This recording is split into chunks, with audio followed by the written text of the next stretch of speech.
rainy day. Yes. Yeah. Yeah, when it's not blue outside, all that. Yeah. I tell you, it's tough for me to stop. On a day like today, yes, sir. If you can.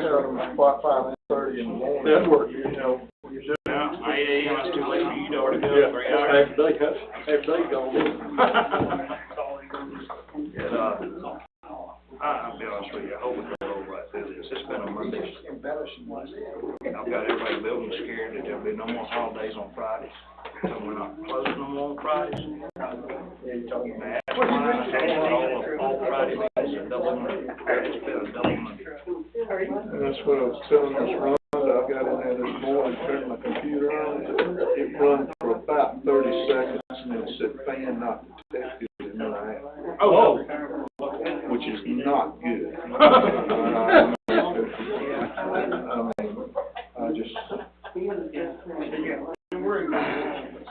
When I got back, I had a doctor's appointment. When I got back, our office manager already called whoever, micro, whatever, down at Watkinsville, and they said, the good news, you haven't lost anything. The bad news is we can't get to it. You know, so. Mike, Sam Moore called me.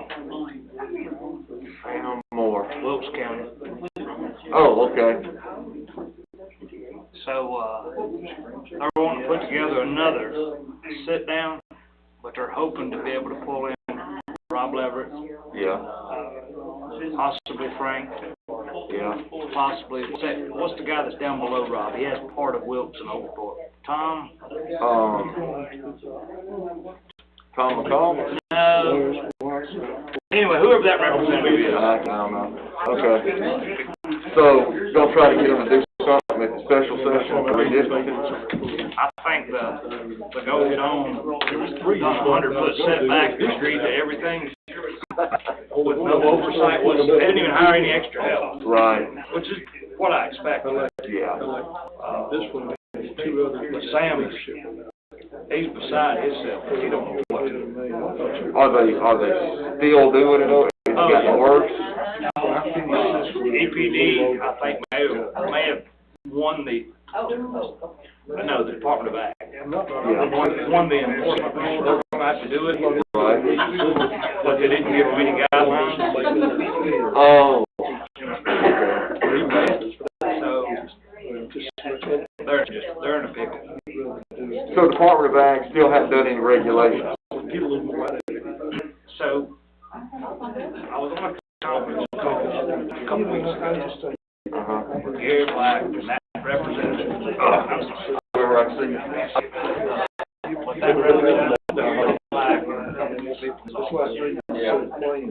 One of those EPD. And I asked him, I said, you know, you're allowed to build up. Do you know the land of her? Because every homeowner said it. Server that goes with the server, you know. Yeah. I mean, if I was her, I believe that'd be like a ticket. Yeah. So I tell you what I've been doing, And I said, I don't know leave how the plant. quickly You don't have any, whether but they have in the meantime, placard or I've anything, talked you don't to have enough her, time. Truck drivers on the wreck. emailed to her, It busts through the interstate. You don't know how to treat give them. her a You don't bill for,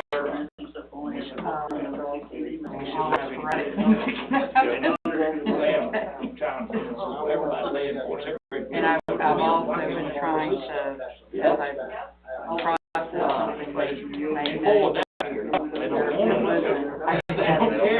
That's right. And that's really what it is. so there were no job procedures before me. That's right. So, I think the whole thing that Travis is hand slab starting to put up in certain spots. Don't remember the name, I'm trying to remember. What Sam told me he got a phone call, so you're not allowed to dump it. Yeah, but I love it. afraid if I didn't sleep, you'd come 9 o'clock, and you know, I got back up. Because I do get sleepy about That's not Holtzy's truck, that's what. 8:30, 9 o'clock. Derek Nostra says he's 10 minutes late. Derek will be about 10 minutes late. Well, we can So start. anyway, they're continuing to do it because there's no fining process neither. Right. And that's one of the stuff where it's okay, if you don't permit it, you don't know what's on the truck, you're allowed to discredit it, maybe plutonium, who knows? Good faith from the shipping plant. You take, what is the chicken plant? Wayne Poultry. It's been considered a polluted area in the state of Florida. And now he's going to the south, because you got runoff from the sewer systems and all that. We could go back there with not many people that go to we can't fix it. It's ugly, man. I heard that. So that was just wind address.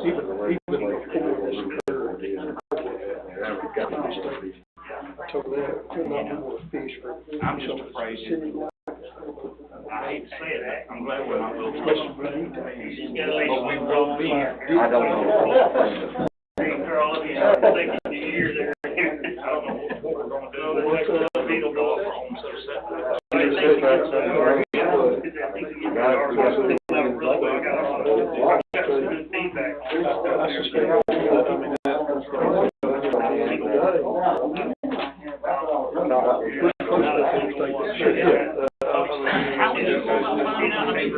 Would we make them pull, we started the health department and pull up a year ago,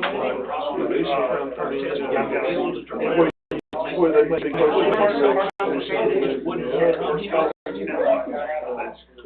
Question is, when did we cross the line, zoning, regulation? You don't live somewhere around that area. I got one thing. All I can think about is that we've installed a permit process and had to pull a permit. They would have to identify what's on the truck.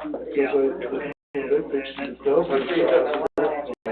Part of our rate, could we create our own? And we would be not asking them because they're again, So they, it's perfect. I got you. What's the But they're not doing it, bring it to us. I want to read more on it, but during panic. I read this. Well, yeah, there won't be Who are you thinking beyond the committee? That would not be an. Who are you thinking beyond the committee set up? I think you'll need 15 or 20. Well, that's right. Well, I just don't want to say legislation, some bids, Yeah. I haven't read this bill, but they already call me. I know I won't. Something better than nothing. But that takes a minute. This week, Elected officials will be on the committee, and then they'll have a month to bring something forward. Honestly, I'll be looking out to see if that can happen. If that takes up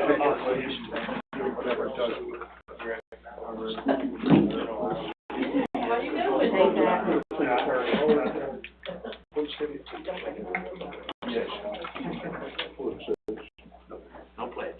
So pledge. We good.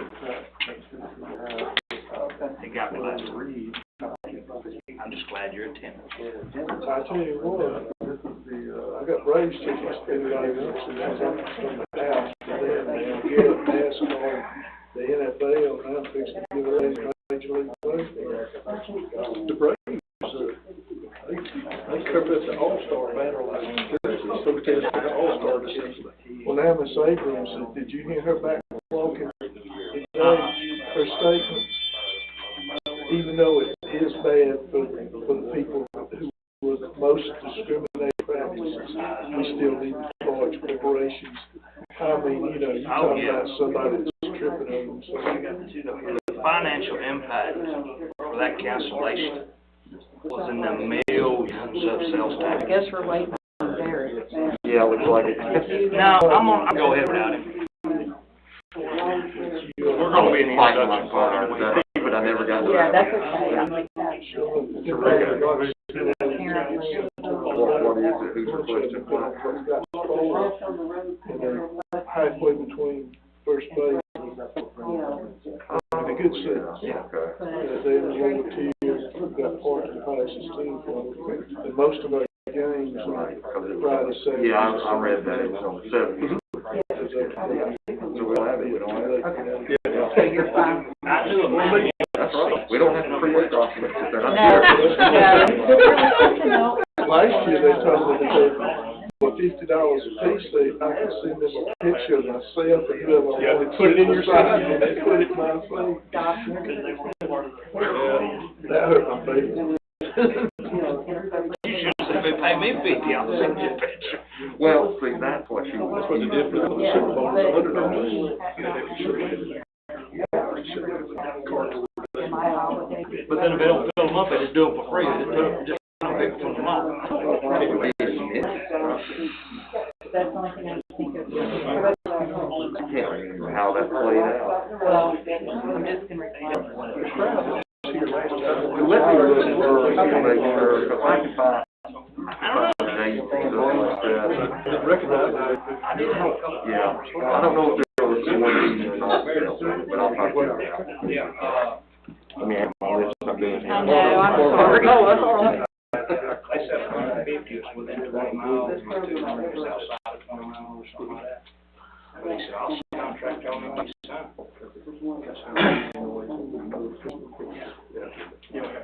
I would like to welcome everyone to the Madison County Board of Commissioners, work session, April 5th, 2021 at 6 p.m. Mr. Doster's running, texted me and said he was on his way, but I'm going to go ahead and start with the chairman's report.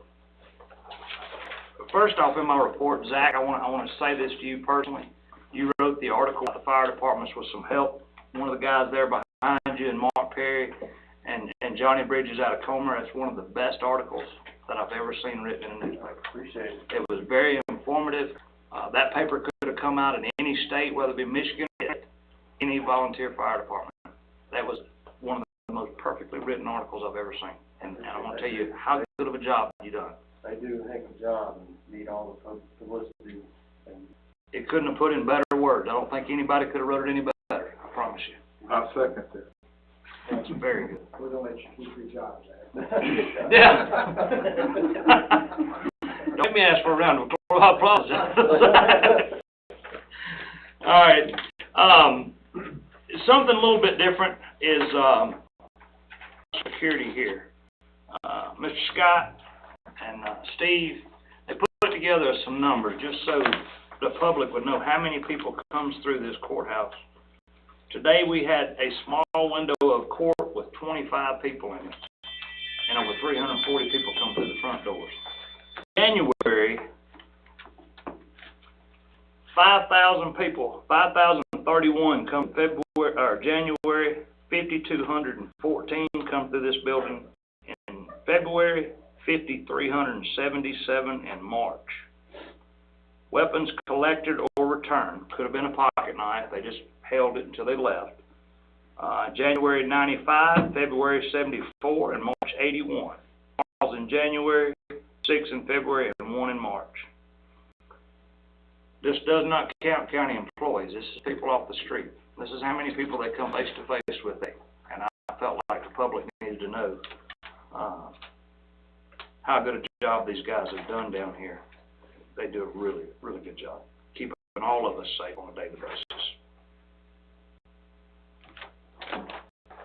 It's going to give me a quarterly report just to keep everybody up to date.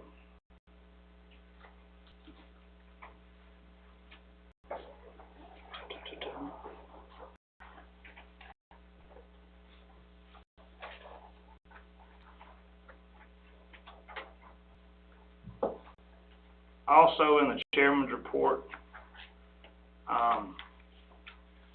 this is all shooting off the top of my head, by the way. I didn't write any of this down. I'm bad about that. Today was not the day. Was it, Miss Rhonda? Yeah. Jim, we have a lot going on, a lot. And what I mean by that is, today I have 5 or 6 in-persons 2 Zooms,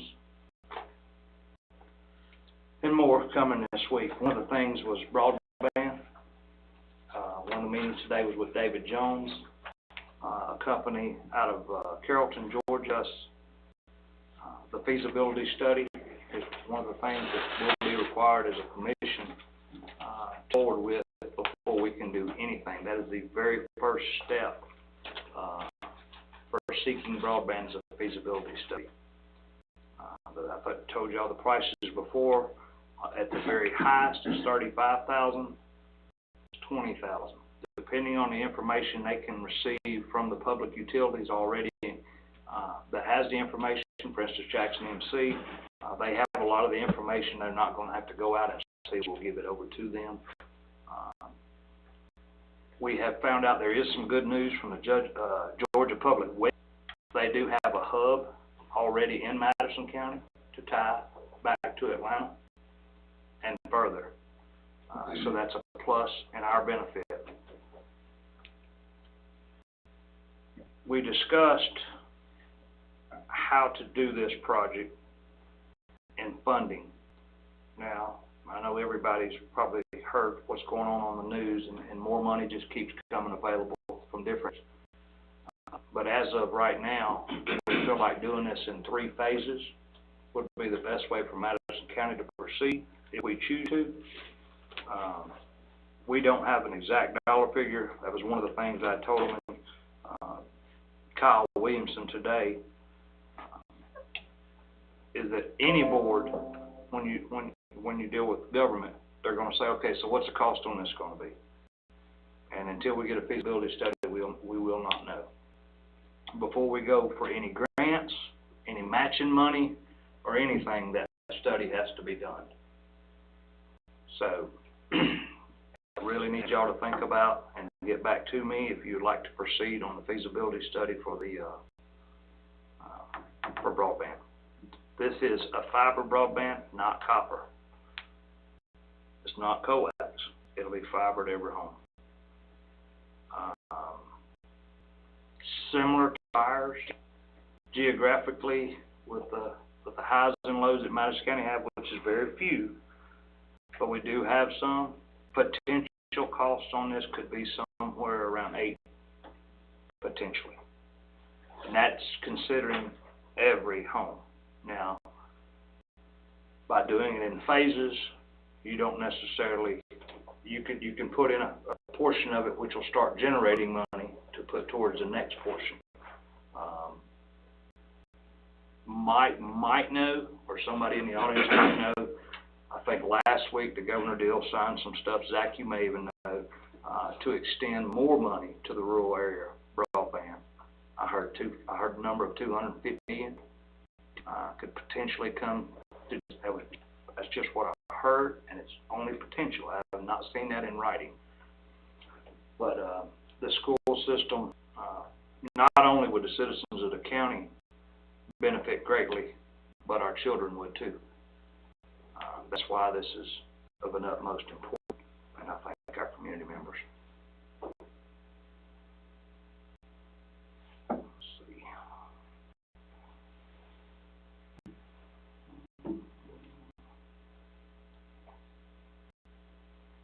I don't have anything else because we just had a meeting last week, so I'm pretty good right now. Hearing and actions on any zoning matters, I have heard of none. Linda is back. Just so everybody is back. She's doing very well. I think she worked every day last week. Yeah. In the coming weeks, I think she is scheduled for another surgery, but I think that's still out a little ways. But please stop by and see her if you get a chance. All right.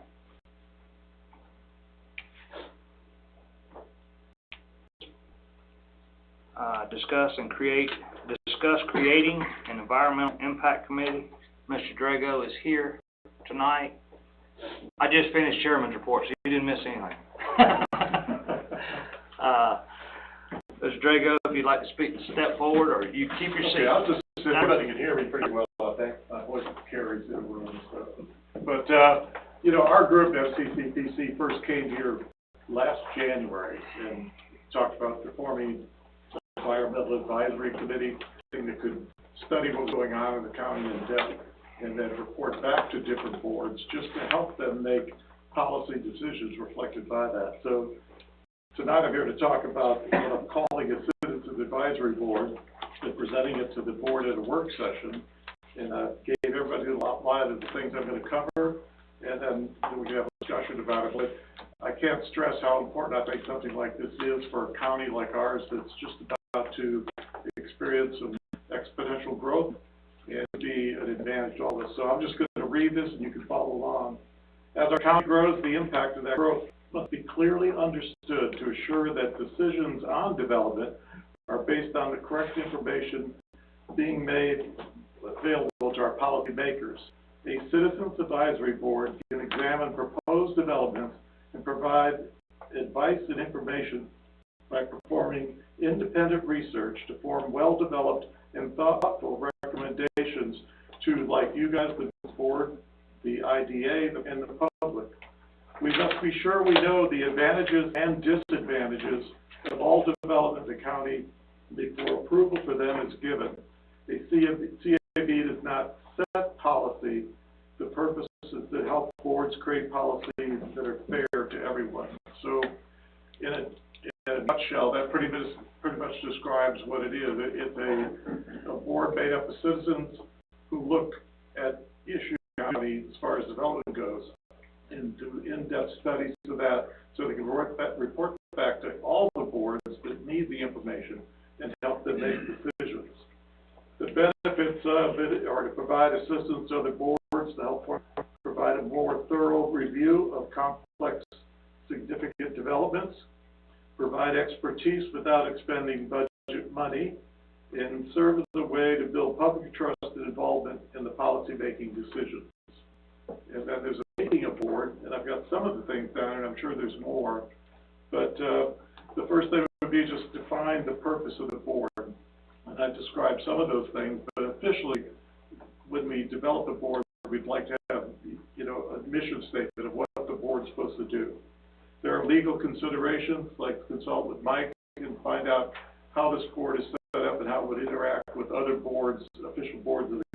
Deciding on a name, I've heard the board called several different things besides the advisory board I'm talking about, and it'd be important to talk that over and decide what fits best in our conditions. Appointing members. I know already I've heard each commissioner might appoint a member, and I think that's a good idea. There should be some large members. All these things would have decided when creating the board and how it would operate. How many members sit on the board of appointments, and then how the meeting will be conducted, similar to the way you conduct your meetings here. This be officially the operating board of the county, and we'd adopt some rules and regulations on how we operate. And then even devise a meeting schedule, how often and why people would meet. And what I'm hoping tonight is just get recognize the need and advantages of having a citizens advisory board to help all the other boards in the county get more information about the decisions they're making. I'd like to see the board lean towards forming a committee. The committee will report back to the BOC on May 3rd with an idea. Rhonda has already told me that May 3rd might be too crowded, so we'd have to work with her as far as when we might be able to actually report back to the board with a design for the board that the board could really examine. And then as soon after that, at a regular board meeting, have an official resolution, create a citizens advisory board for the county. And that pretty much covers what I'd like to do, but I'd be happy to answer questions from anybody. I do have one just in concept of how we do this, particularly when you're talking about an environmental impact information. To me, you're talking about a period that's going to require a degree of expertise.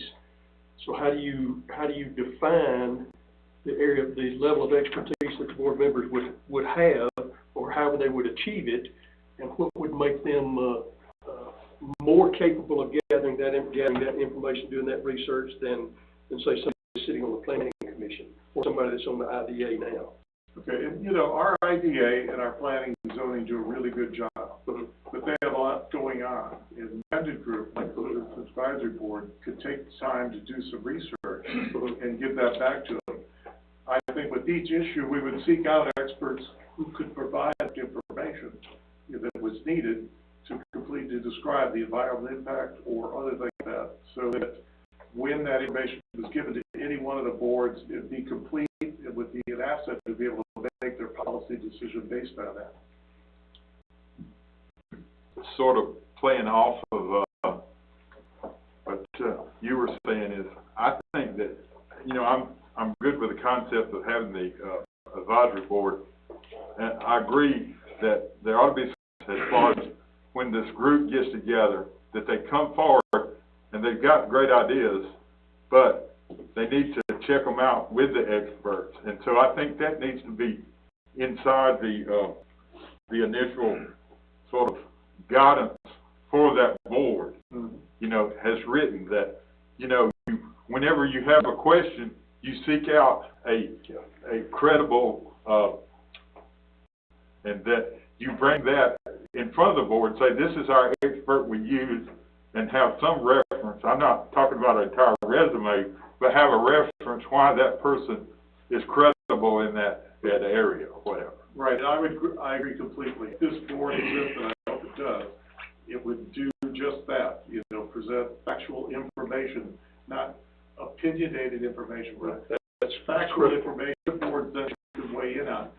On that board, if I was on it, we might have an opinion, but it's not necessarily anybody's personal opinion. It's more just gathering enough facts so all of you, IDA or planning and zoning, can look at those facts and make a rational decision that best reflects the needs of the county.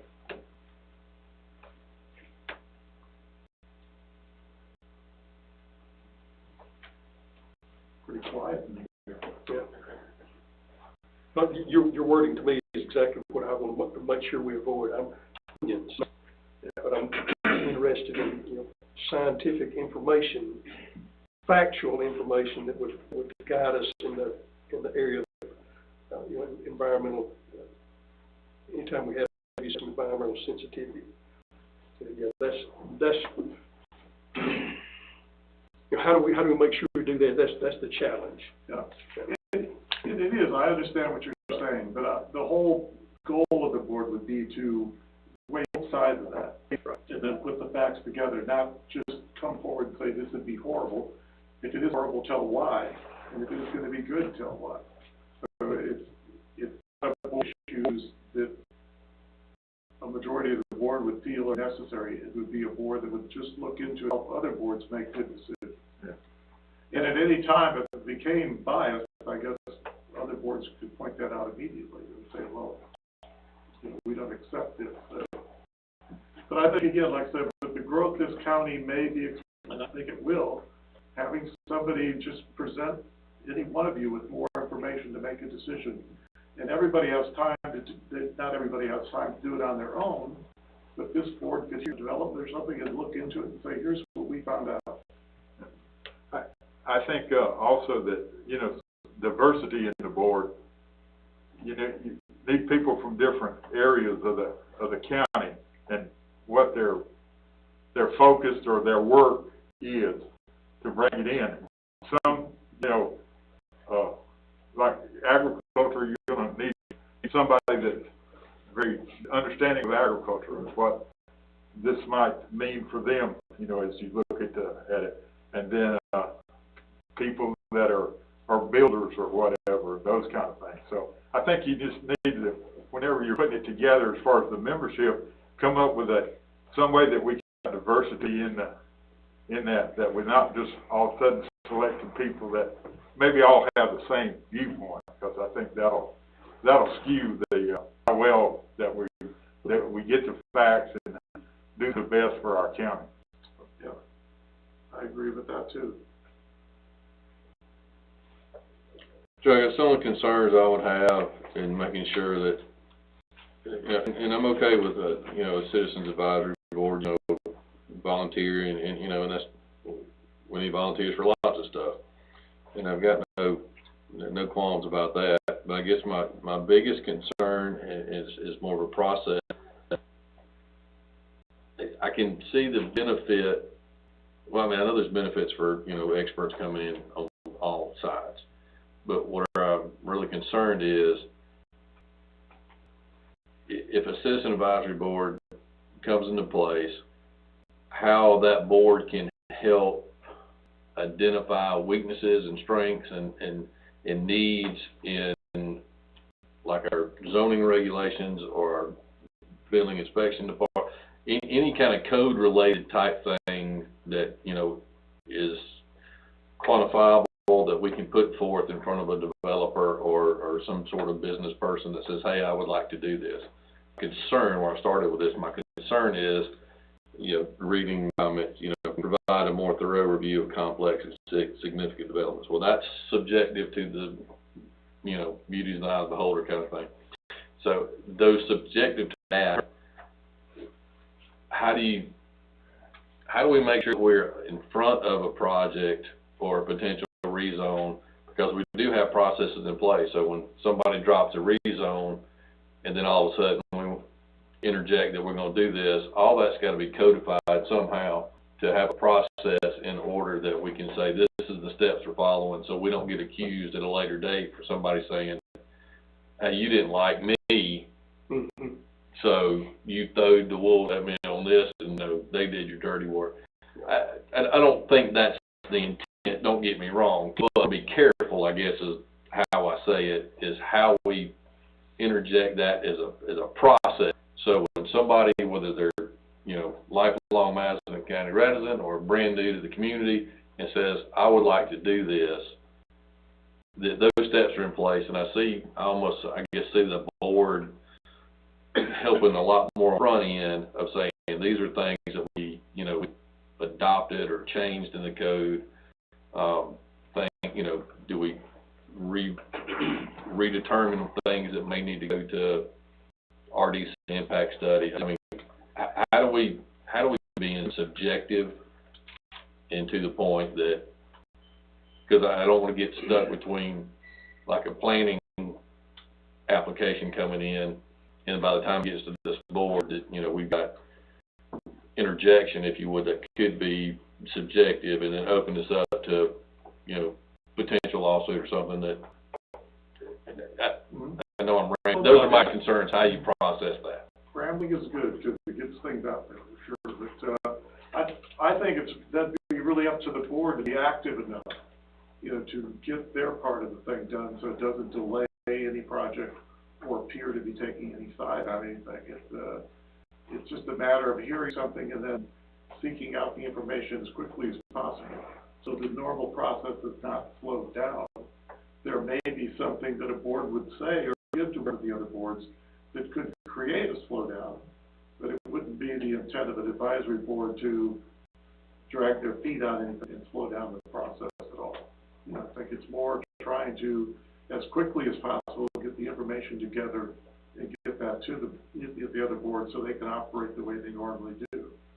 But I can see the advisory board helping, you know, by researching different zoning and letting the zoning board know that here are some options for what we're talking about. The survey that the board just completed, the study, you know, should be some improvements in the zoning.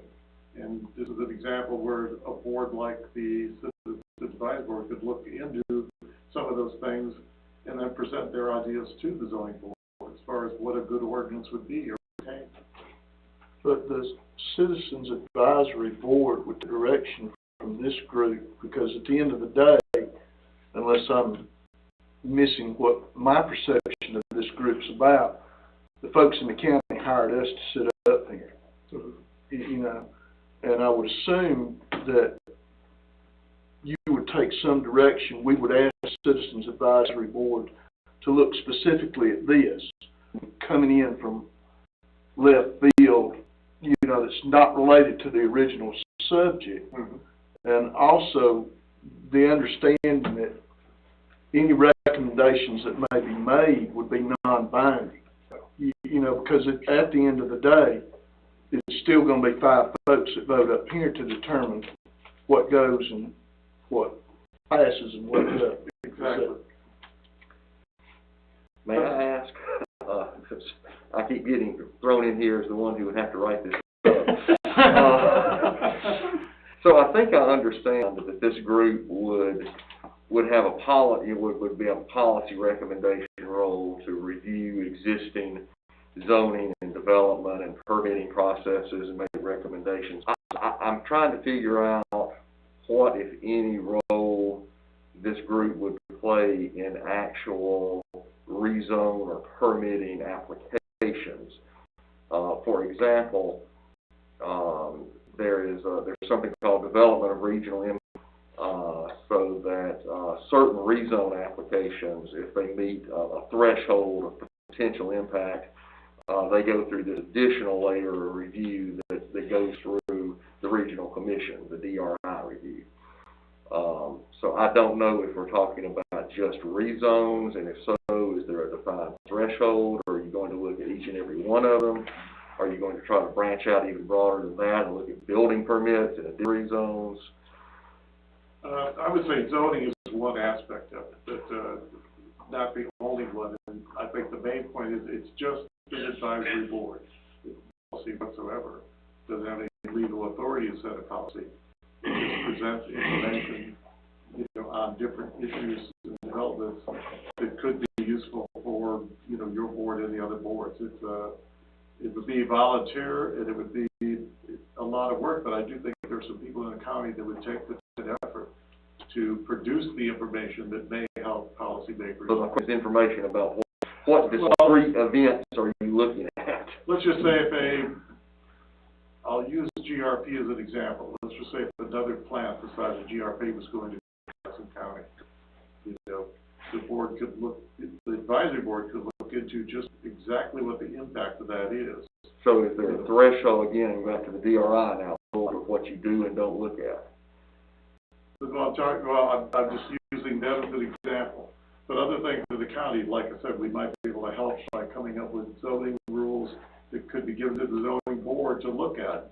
With new zoning. Right, that's the stuff of general application, the policy. What about the discrete developments, and are you going to look at each and every, or I think what I'm hearing is this board would just pick and choose which ones it wanted to look at and make some recommendation on, and that's the concern that Commissioner Doster's suggesting. Right, it might end up appearing that they're picking. I think, like Dennis pointed out, maybe when asked to look into something, they could look into it. Mm-hmm. Well, Dennis pointed out maybe like the commission saying, would you look into this? No, just so my words are clear on this, if the Board of Commissioners asked the Citizens Advisory Committee to look at something, it would be related to policy. It would not be related to an individual rezoning or planning application. Mm-hmm. That they're charged with that responsibility at this time. And an example would be if we committed to a program here where everyone in the county had to have a job description written for that job, that I could see some involvement in by a Citizens Advisory Committee who across that committee would be from sections. But I would be deeply concerned if it got down to the integral workings of the zoning and planning group. If they make a review, I think we've entrusted them with that when they bring it to the table. So policy, I could probably endorse the Citizens Advisory Committee in development of policy, but in getting right down to individual cases, I'm not sure. That'd have to be a little bit better defined for me. Okay, that's part of the reason we're trying to organize, get a committee together and work out some of the details on that. But again, the board itself would be just what it says, an advisory board. So the way I'm envisioning this is exactly, if you look pre-COVID, let's just look at 2019, and we had 500 rezones come across the table. Out of those 500, the majority of that 500 was just typical rezone. I want to take my property from this to this because I want to build a house. Or I want to take my property from this to this because I want to cut it off for my daughter's property. You would have set 2019 as a board that would pretty much be dismantled the topics. Now, I know you use GRP as a reference, but that would be the only, for instance, in close to 20 years that it would even needed to be looked into, because there's not multiple GRPs in the county, and there's not, don't look like right at the second there's gonna be. But prior to that, prior to GRP, it would have only been warehouses, or prior to that, there would have really been none, unless you would have went over to the ag community and said, okay, we're gonna start researching 12 chicken houses at a time, and the impact on that. But as far as your everyday rezones that come across the table, you're probably not gonna get a call, unless there's a 60-lot subdivision somewhere and you're worried about the creek on the side and the water runoff, which is already supposed to be regulated by the silt fence and the EPDs to begin with. You know how much involvement your board's going to have. I'm seeing this room being the board normally. If GRP's coming, or a GRP, or a Pilgrims, or something like that, this room's going to be full of those people that's going to have not necessarily the scientific proof of what it's, but they're going to state their opinion right out the gate, because you don't never want to be looked at as the one I heard recently was cave. I've not heard the cave, NIMBYs, because it won't take real quick like you'll start looking like a NIMBY if you don't stay very neutral. You're not in my backyard. Everybody wants something until you tell them where it's going, and they don't want it no more, based on location. So that's that. As far as if we knew we were an up-and-coming, booming industrial, potentially 5 new industries coming over the next 5 years, I'd say we probably do need to have something like this. But as far as you just having to sit around and come along, I don't know how long you want to wait. But if not, you're going to be doing a whole bunch of, house building studies or potential farm studies. But I agree. A more defined deal, like what Denny and Derek both said. Well, actually, every one of them said. Right. It's getting bigger too than we're thinking about, because in my mind, it comes. I start thinking about rezone. So, and the planning commission, there's a checklist. I think there's 14 or 15 things on that checklist. Is it compatible with the current use in the area, et cetera, all those things. And I don't remember, but environmental impact could be one of those lines, and they could the citizens present information about that one specific component of what the planning commission checklist is. But there's so much that comes through that office. The only time that the planning commission looks at it is if a rezone is required for that to happen. If somebody wants to build an industry area that is already an industrial zone, it doesn't come before this board. It doesn't come before planning and zoning. It happens. So that same thing with if you can take this down to individual residences. Potentially every residence that is built could have an economic impact, or every farm. But if it's already zoned that way, then it doesn't go before any board. So it starts to get.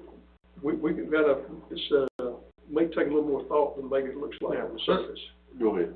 Well, I agree. I think that, what I was again, we're going to look more at what our policies are and not at individual zonings, because that gets into about all of a sudden we can start looking like we're picking and choosing, even though, as it said, then the Citizen Advisory Board becomes the one that decides, saying, well, they gave it to them so that they would take it and do the dirty work or whatever, like you said. So I think that if we go with that, we got to pretty well stay there. Policies and procedures and stuff like that, and that if we want to have some policies that have mechanisms that trigger the Citizens Board, that those ought to be recommendations that the Citizens Advisory Board could come back to us with.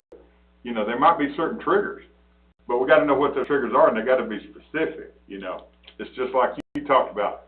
If if planning and zoning, all of a sudden, the environmental impact comes in, maybe that triggers the Citizens Advisory Board to do some work on that and come back and make a determination, you know, of what they feel would be the impact, or whatever.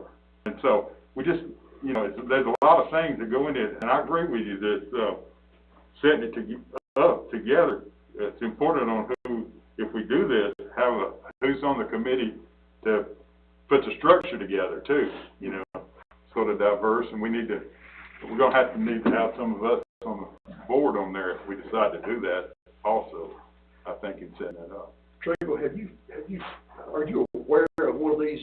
Obviously, there is one somewhere that's already in operation. Have you had the opportunity or taken the opportunity to look at what's already in place somewhere? The other, Or specifically the one you're talking about? well, the boards like what I'm talking about exist in a lot of places. Right. You know, throughout the country. But, you know, as we go through this thought process of trying to define what is going to happen, I don't feel the need to reinvent everything. If it's already working somewhere and we can see sort of how that is already just a better place to start. Yeah. Because everything we're saying here, we got a lot different place to start than where we're thinking right now. And I agree with you, we don't want to reinvent the wheel. And I think I sent everybody a copy of one group as far as advisory books. You know, and I think you've got your copy too. Should have. Rhonda took care of that for me. Right. I mentioned I would send it, I want a copy of that because the next day she had sent all, I thought I'd be sending, everybody got it already, which was great. I do appreciate that. So, again, I think what it's going to take is some organizational meetings, you know, officially, to start analyzing all the things we're talking about here tonight, and then studying and get a board together that works well for Madison County. Because everything I hear mentioned is a fact. You know, you might sit around doing nothing for a while. But I do think it's a good board to have in place. They're ready and looking at things and ready to provide information, you know, when that information is needed.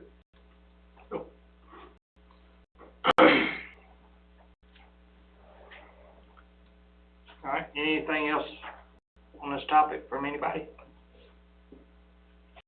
Well, but again, what I'd like to even advertise, and see if I can get some people that are interested in helping form this, and then proceed with, you know, eventually bringing it back to the board. If we have a meeting, inviting the board members, any one or two, you know, that would like to come to be part of that organization, and just move this along a little further until we can re-present it to the board like in another work session, so we can hash it out like we are right here. Good deal. I would probably send an email with a request of what you would like to see, and then let the board members say, this board, and zoning board, you know, how could this benefit you? What do you want to see it done? And then build you a structure, as Brian said, build the mechanics in it so you know what you're going after when you look for help. Okay, that sounds good too. Just so they're all on board with it. I have one other thing I want to add. I've looked at your county study, the noise study that the county did, and you know we've been doing a survey of the residents around, and ours is complete, and I know the county's plan is complete too. We were looking at having a public meeting to put the information out there, and we have a copy of yours too. What I'd like to see the board do is maybe have a special meeting to discuss this problem that has been created by GRP, which is the noise problem, because both your study and our survey reveal that there really is a problem there, you know, for people living in the area of the plant.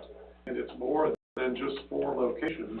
It's dozens of people who are extremely bothered by what's going on there.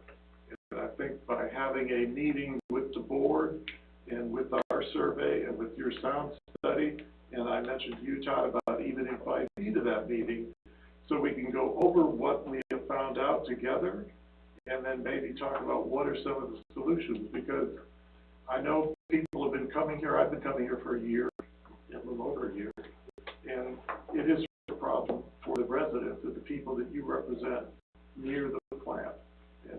stress that enough, but now that your sound study shows that the problem is real, and our survey backs that up with numbers as far as just, I think it's time for this board to acknowledge the fact that there is a problem and get together with GRP and let's try to come up with some solutions.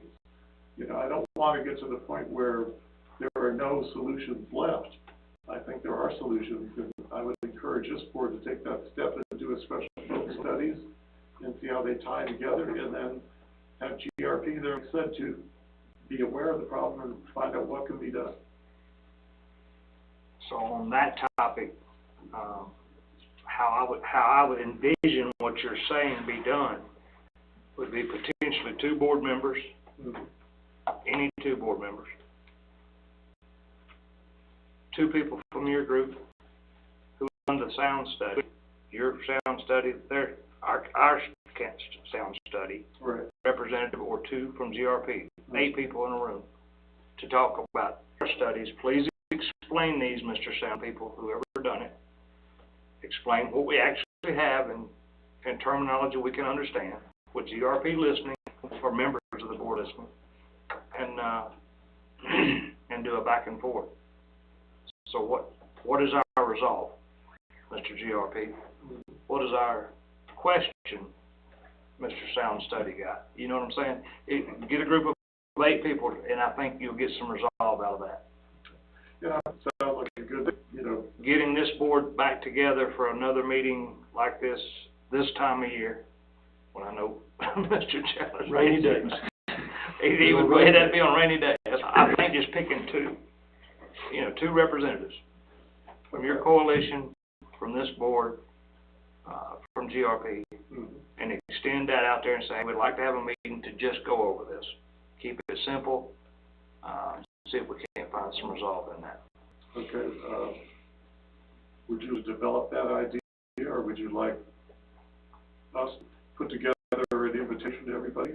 So here's something to keep in mind on all of them. If the board votes to create a committee, that committee is subject to Open Meetings Act and has to be posted and all of that. I think what the chairman has invited you to do on both of these is, as a private group, get together. If you want to invite 2 commissioners, you can't invite 3 because that'd be in quorum, but if you want to pick 2 commissioners and invite them to talk to your group, then that's been informed by this board. That's still private action, and then you develop it and bring it back to this board. Am I right, Mr. Chairman? Yes, sir. Okay. And then that way, it can come before the board in a formal meeting, and you'll have notes saying GRP's willing to do this, or the acoustic guy said this and we responded. We feel like this is in the best interest for the county to do this or that. Whether it be anything. But I feel like that's the fairest way to do it, to keep everybody having input. The critical component for me is for it to be addressed exactly with the attitude that you just presented. Here's the concern that we have, here's the information that we present, have together to come up with a solution that's plausible for everybody.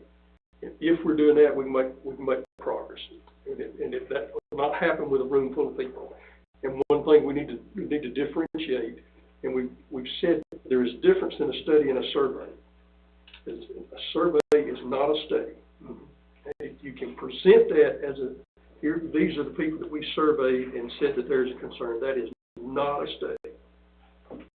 And that is the kind of a concern that I have with the kind of committee that we're talking about, because that, in people's minds, that gets blurred. And we got to make sure that does not happen. And if it's going to be if the results are going to be positive out of a meeting with GRP or whomever might be perceived as offending, then it's got to be based on information. It's got to be. Your study has that information. Right, and that's the kind of information you have that both of us, whatever side, has to be satisfied with the results based on factual information that's gathered in a way that cannot be misconstrued.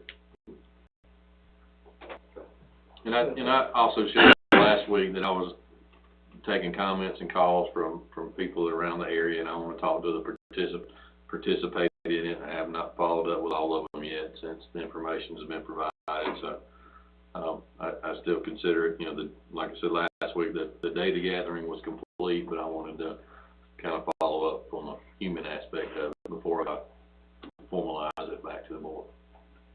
Okay. I think, in regards to what Terry just said here too, I think I'd like to expand on that just a little bit. I don't know that saying satisfied with the results is what I would say there. Accepting the results of the consensus of the group, the concerned citizen, a couple of people from this group here, and some people from GRP, because at the end of the day, the financial burden related to what takes place is they'll have to bear. And I don't want us in a group to meet like that, come to census, them agree to do something, and then 6 months later, and forgive me, but 6 months later, we see Drago and we know that he's not happy with what we did. You understand whether it be you or another citizen, but at the end of the day, you know, when we come to some consensus, come back to this in a quorum and agree that's what's going to do, and GRP agree to it, that, you know, we get to go to that way, and after that, if what they do is what everyone agrees to, we're probably not going to be able to go back to them again, so we won't move. You know. Right, I think that's important, to reach an agreement that satisfies everybody, and then initiate that, and make sure they take those steps, you know, and that we all follow through with what we say we're going to do. To elaborate a little bit on what Denny said, I agree with 100% what Denny just said. We can't keep moving the ball. And I truly believe GRP is and will help fix the situation. I don't care what they've done in the past. This is a new board. It's a very smart board, and I truly believe that if we sit down with them, any two, you can pick any two to sit down with them, and I think you'll reach a consensus that everybody should be sufficient with. But we don't move the ball. They make progress. Be appreciative of the progress. I don't know that they have to just keep that in mind. All right, moving on. Good? I appreciate the time. Oh, yeah, thank you, sir. I really do, thank you. All right, discuss selling 4.5 acres. Landlocked parcel on Colbert Danielsville Road through sealed bid process. I think Rhonda had attached a lengthy couple of years worth of discussion on this, and we've had several people interested in this piece of property. Has to look over that or have any questions about it? I know you had some questions earlier. I was just going to ask, how do we arrive at this property to start with? Yeah. I asked the same question. Yeah. I thought there was a process that already occurred. I didn't realize that it had to come before the board of commissioners. Well, we acquired it years and years and years and years ago. And you'll be surprised in the documents to find out how we acquired it. Yeah. But anyway, it's absolutely at no use to us whatsoever. And several of the adjoining property owners are interested. Now, my question to Mike is, I felt like we should be able to reach out for sealed bids from the adjoining property, or do we have to go countywide? I think we have to put it out countywide. I don't know how anybody other than an adjoining, why anybody other than an adjoining property owner would want it, because it's landlocked. They'd have to then, you know, do an easement by necessity, somebody else's property, and. Well, to me, that just creates a problem, because then you gotta go to whichever 4 property owners didn't buy it, and if you need a driveway, now you gotta try to force them into giving you a driveway. Exactly, So but I that would would be just the as soon sell buyer's it to the problem, not ours. Any of the 4 pieces touch it. That was the only follow-up question I had is, there's no issue putting it on the market as a landlocked piece. There's no action. There's not, because it's already platted, and, you know, we would never create a parcel like that, but it already exists. That's, like that, with the other information that Ron provided, a little bit of history on it, I'm fine with it. Can it be advertised as no guaranteed access? Oh, yeah. Yeah. Yeah, that's You the way can't- to do it. You can't create a landlocked piece of. We cannot create access I for mean, the that would be- buyer. That would sort of probably discourage somebody else. everybody else. That's right, So your only access is by helicopter. exactly. We're just being transparent, sir, as Right. much as possible. No, I agree with That's a that. very good idea. I mean, the only people that won't Advertise advertise it. it, Dollar General folks. Yeah, Dollar General be the only people that buy And out of cautiousness, or however you want to say it, I don't know if anybody else did, but I did check with the IDA and Executive Director Green. Felt like there's no advantageous, you know, for a well or there's no reason to have it either, so I got no problem with it, so. So we'll move forward with, We need a minimum bid price. yes. So, Well, you don't have to, you always, you know, by law, you have the right to reject all bids. there you go. So we don't have to put that in the ad. No. You have to put in the ad, you know, we reserve the right to reject all bids, Right. but you don't need a minimum bid Okay. price. Now, do we have that other piece on here tonight also? Okay, that's for the next one, okay. All Well, right, that's the Bennett lady, yes. Sandra Bennett, on, John Brown. Jonathan. Yeah.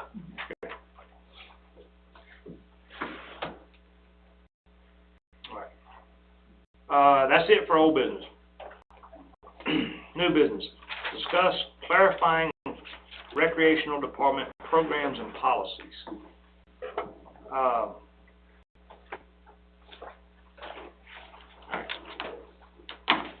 So everybody has known about some of this.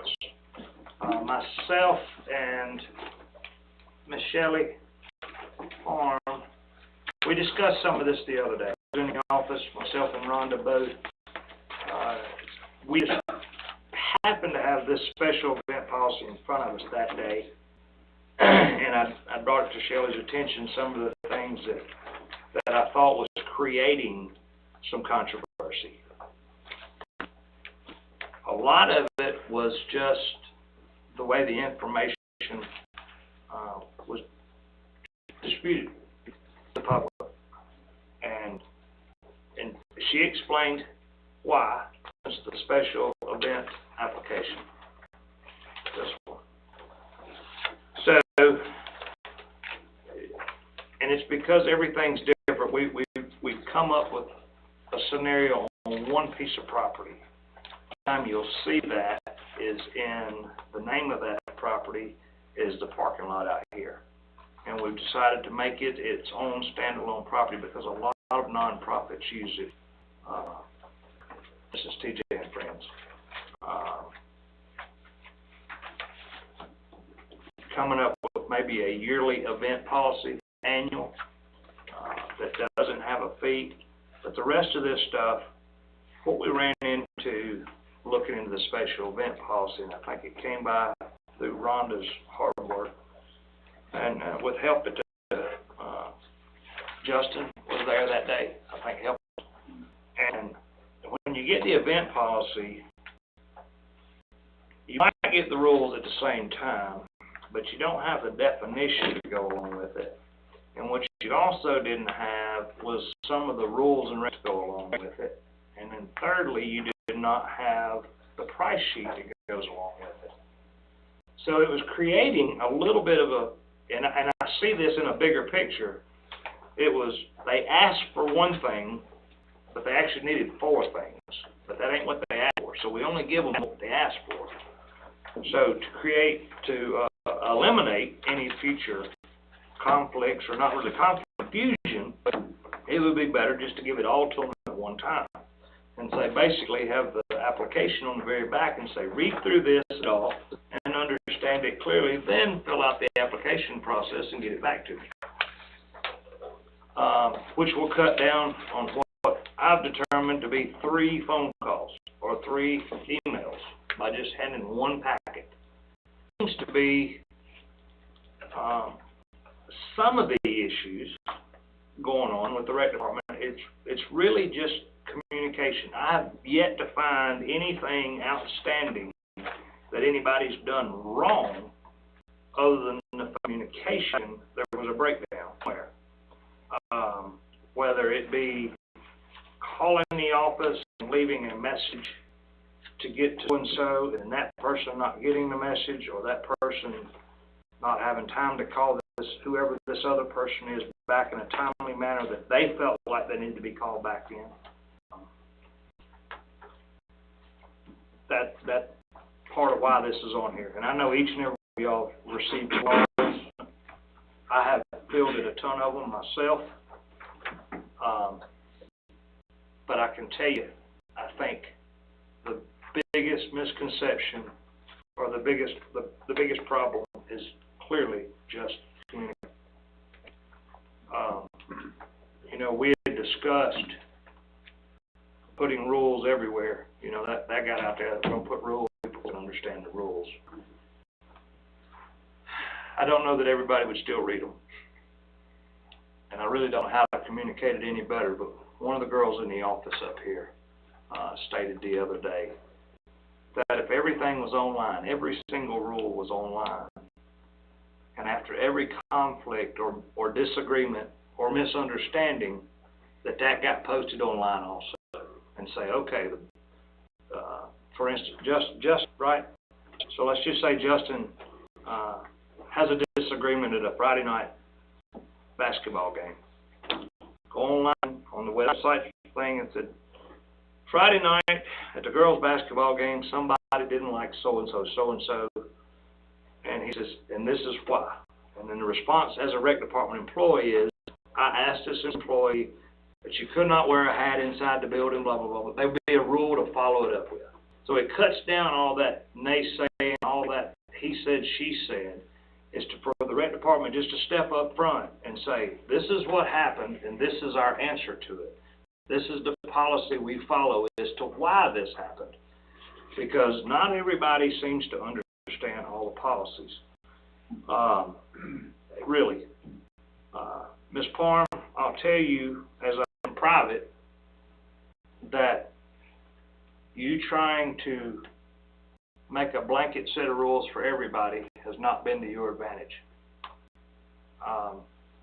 Because there is some people that feels like they never done that before. You stated it best last time.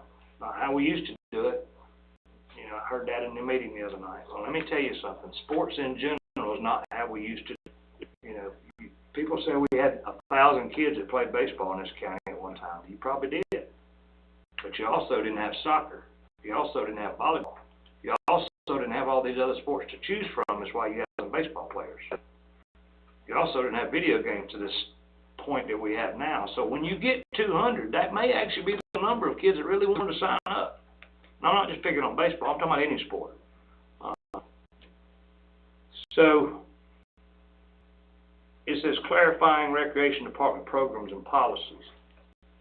I've asked Shelley and Justin, I guess, through Shelley, to take our policies that we have for our rec department, rewrite them if need be, but make it to where anybody can understand those rules.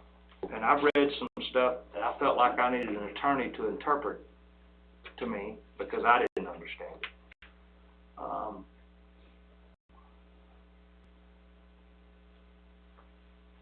This is a work session outside his office. This is not a formal meeting. It's formal but informal. So please, if you're here tonight on behalf of the rec department or against the rec department, I would love to hear your thoughts on what we need to do. But before they do that, let me Sure. just say something. Because I've looked at this pretty closely, and I've looked at all the current policies.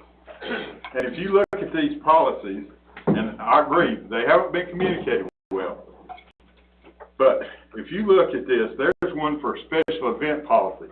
That doesn't apply to most anything that most people are doing. Because You know what a special event is? It's an organized activity offered by an individual, business, agency, club, organization, or assembly. Activities may include, but are not limited to, any of the following: an event where the event organizer takes registration, either paid or unpaid, and the event where food is provided, an event that requires access to facilities usually unable to be reserved, an event that has the potential for revenue, an event that has heightened level of risk compared to department's day-to-day operation. Special events are non-reoccurring events whose duration is less than 7 consecutive days. And even when it's a special event, if it's less than 25 people and they're Madison County folks, there's no fees for it, unless you use a field, okay? And then we just try to get the money back for like chalking, and if we got to have people out there that are monitoring it and all, because, you know, we just got to have it. It's a special event. It's an event. Most of the stuff that where we haven't are not showing up as a special event. What I've heard from is people who are over there using the field, and a lot of it was the folks that ball teams and some of them travel teams, and I guess the problem is that those days that they were using it, I don't know if they had it scheduled or not scheduled. Things need to be scheduled so that, you know, and a liability thing needs to be completed and filled out. And I'm sure Shelley will get all that stuff together where it's a nice little for all these folks that want to use it. But the intent has never been for people to pay to use it that are citizens for services that are out of the normal. Okay? So if you go over there and you're using a field to practice your travel ball team, and you're using the chalk and stuff like that or whatever, there might be some questions about, are you using the lights? You may be asked to pay for that at a very low fee. If you look in this, it's not very much to do that, but it just needs to be scheduled and done that way. And I really, in looking at the policies, they are right now confusing. They haven't been communicated. My son, who is right now sort of heading up MCYA, has been confused by it. And he's actually ill and, you know, complaining to his dad about it. You know, not only do I get it from commissioner, I get it from family. Okay? So, I told him, you know, we just need to sit down and have the discussion. If you're going to be somebody that's going to be using those fields, you need to sit down with Shelley and those folks and then get that use agreement together, which that means that you're going to wind up paying a bunch of money, but it just means that we know who's using it. You signed off as far as liability that, you know, you're not holding the rec department responsible for liability on some things that, you know, we kind of doesn't need to have that liability on. So, you know, there's my rant. I say we got some things in place to help this situation. I hope that everybody will try to work with us. And again, if you've got some specifics to bring up tonight, I think that that would be good. We would listen to them. Definitely, I would listen to them. But you know, I think we're trying to work on getting the issues resolved, and so that everybody can use the field. But we just got to know that you're using the field, that you want to use the field, that you using the field, and that we don't want to have conflict. You know, we've had people that have seen Madison County that nobody was using the field, and they've had teams from Hart County come over here and practice. You know, Hart County. I know this to be a fact because the friend of mine and the pastor of my church, they had to wait for their kids to actually practice with schedule because the Hart County decided that, well, we got a free field because nobody else is using it. We'll come over and do it. So that's the kind of thing we don't want to have. You know, if all these kids from Hart County all of a sudden decided, well, we'll just travel over there because we got a field which that keeps people from Madison County using, then we got to have some structure.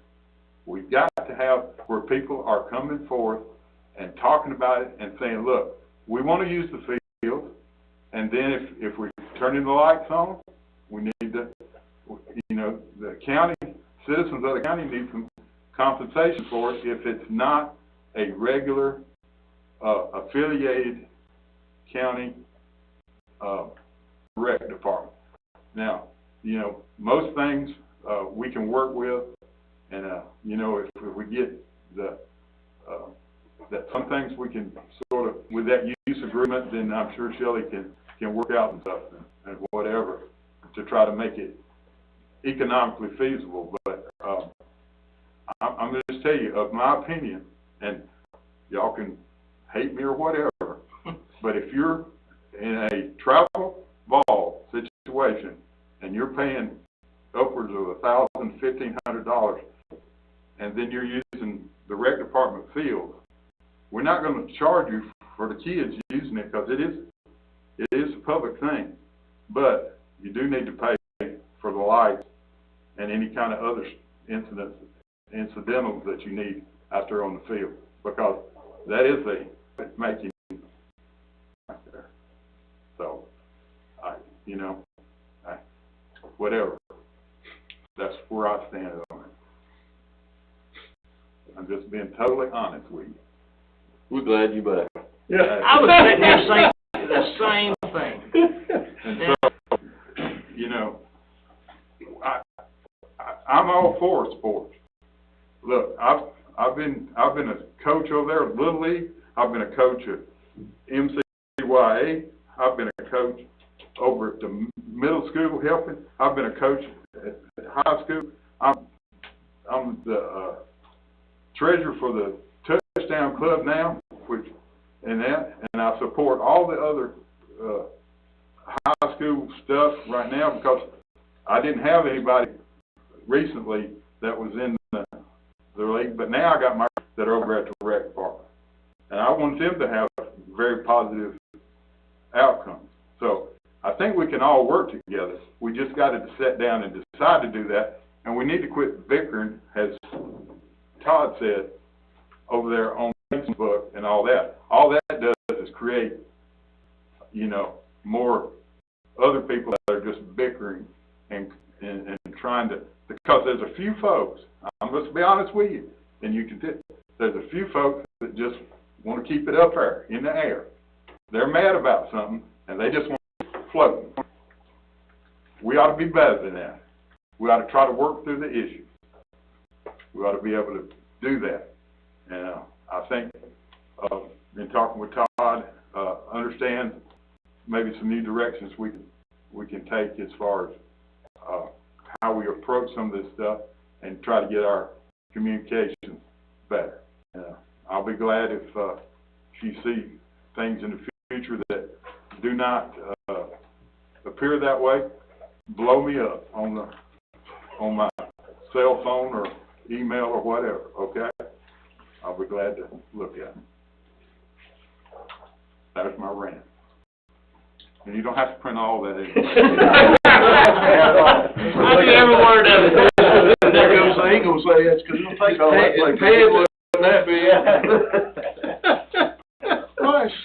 Last week,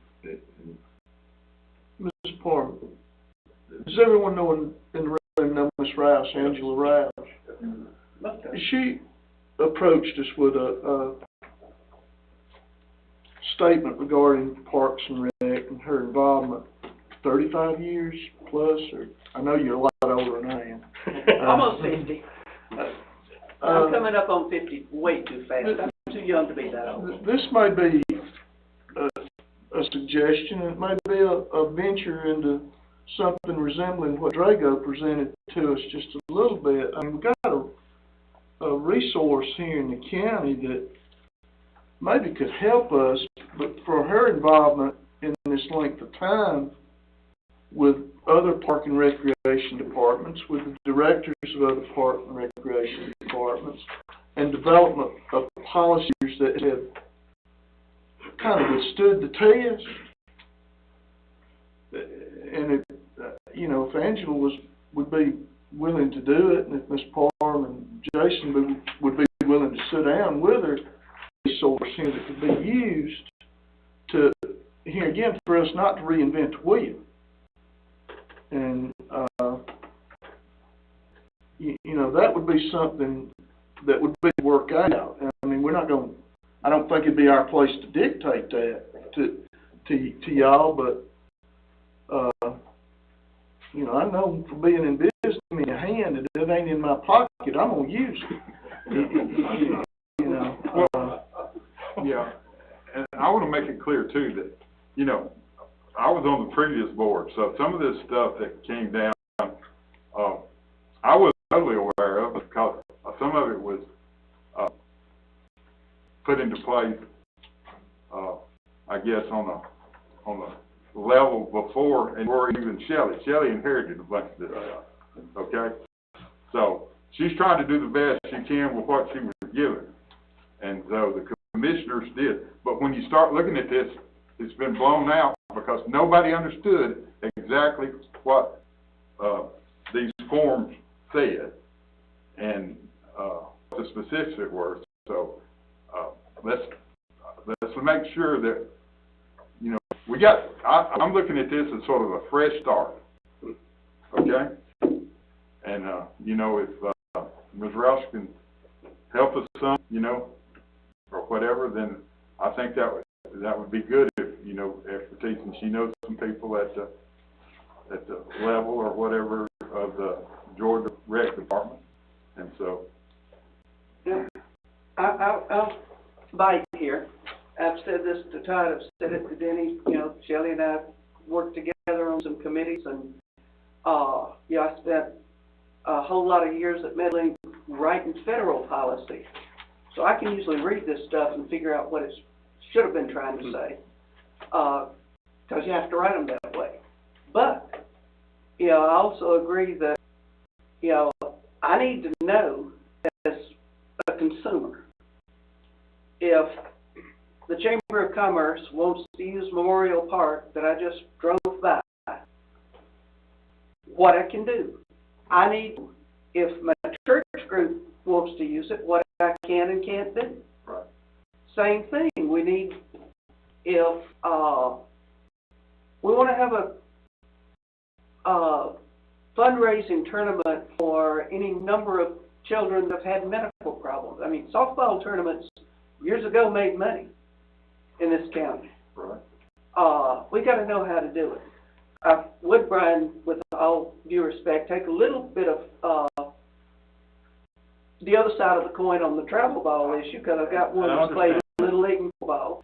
Yeah, you're paying up to $1,000 per child when you got to pay $450 a team to enter the tournaments, and that's spread out over. It makes it affordable for some parents. You know, Lee played Little League in another county where every time they played an out of the county, we had to shell out of pocket. You know, this time it's going to be $25 a kid. That time it's going to be, you know, so there's some balances in there.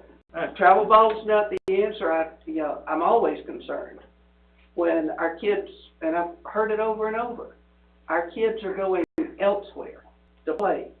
That means, and then, now I'm going to put my Chamber of Commerce hat on here a little bit. When my grandkids go to Jackson County to play, then I guarantee you that those counties get 50 to free time they're practicing at the Burger King, the gas station, the wherever. You know, the more often we have our children leaving the county, the more of our tax dollars are going out of the county. And, you know, that's never good for me, the taxpayer. You know, us senior citizens like to keep the taxes low. But, yeah, where I can help, you know, Shelley and I don't know, I don't follow. There's a whole lot of question and answer groups that are available to us. There's one that sort of rankles me, the Women in Recreation. You know, it's no different if you're male or female. Recreation is recreation. Somehow we categorized it for some reason. There's also, there's question and answer. Anybody got a good policy on? There's some in the state, there's some agencies around, that touch Madison County that we can easily borrow from. I don't reinvent the wheel, but I'd make the wheel a little bit rounder sometimes. And, I can help write reading. That would be something that would. And you do make a good point about taking the money out of the county. And that's why I say, we need to sit down and some of these suggestions, everybody's got some good suggestions. But my main point is, let's work towards doing that. And that was my point last week. Yeah, I know, and you did, and I So what told you, Grego was talking about, Yeah. get the warrants figured out. Yeah, I agree with you. Yeah. I agree with you. Y'all can bring in some people from GRPA, if you have a couple people you wanna hear That'd from. be fabulous. Yeah, we Call them most any day of the And, week. and I think that would be great, you come back to the board and say, this is really what we need to do, and, hey, So Yeah, Shelley, blame us. I've never seen most of the policies that folks have been bandying about, but I've never needed to. Yeah. Shelley, how long has most of these policies been in effect? So the facility use agreement is back for, a minimum of 20 years. That's going back to with Little League and NCYA. The daily rentals, that's been something that's been in effect for, way before my time. The special event policy is the only new one that we've Okay. I think had. And Shelley so, may have hit it just right there. So maybe all policies, they're in effect.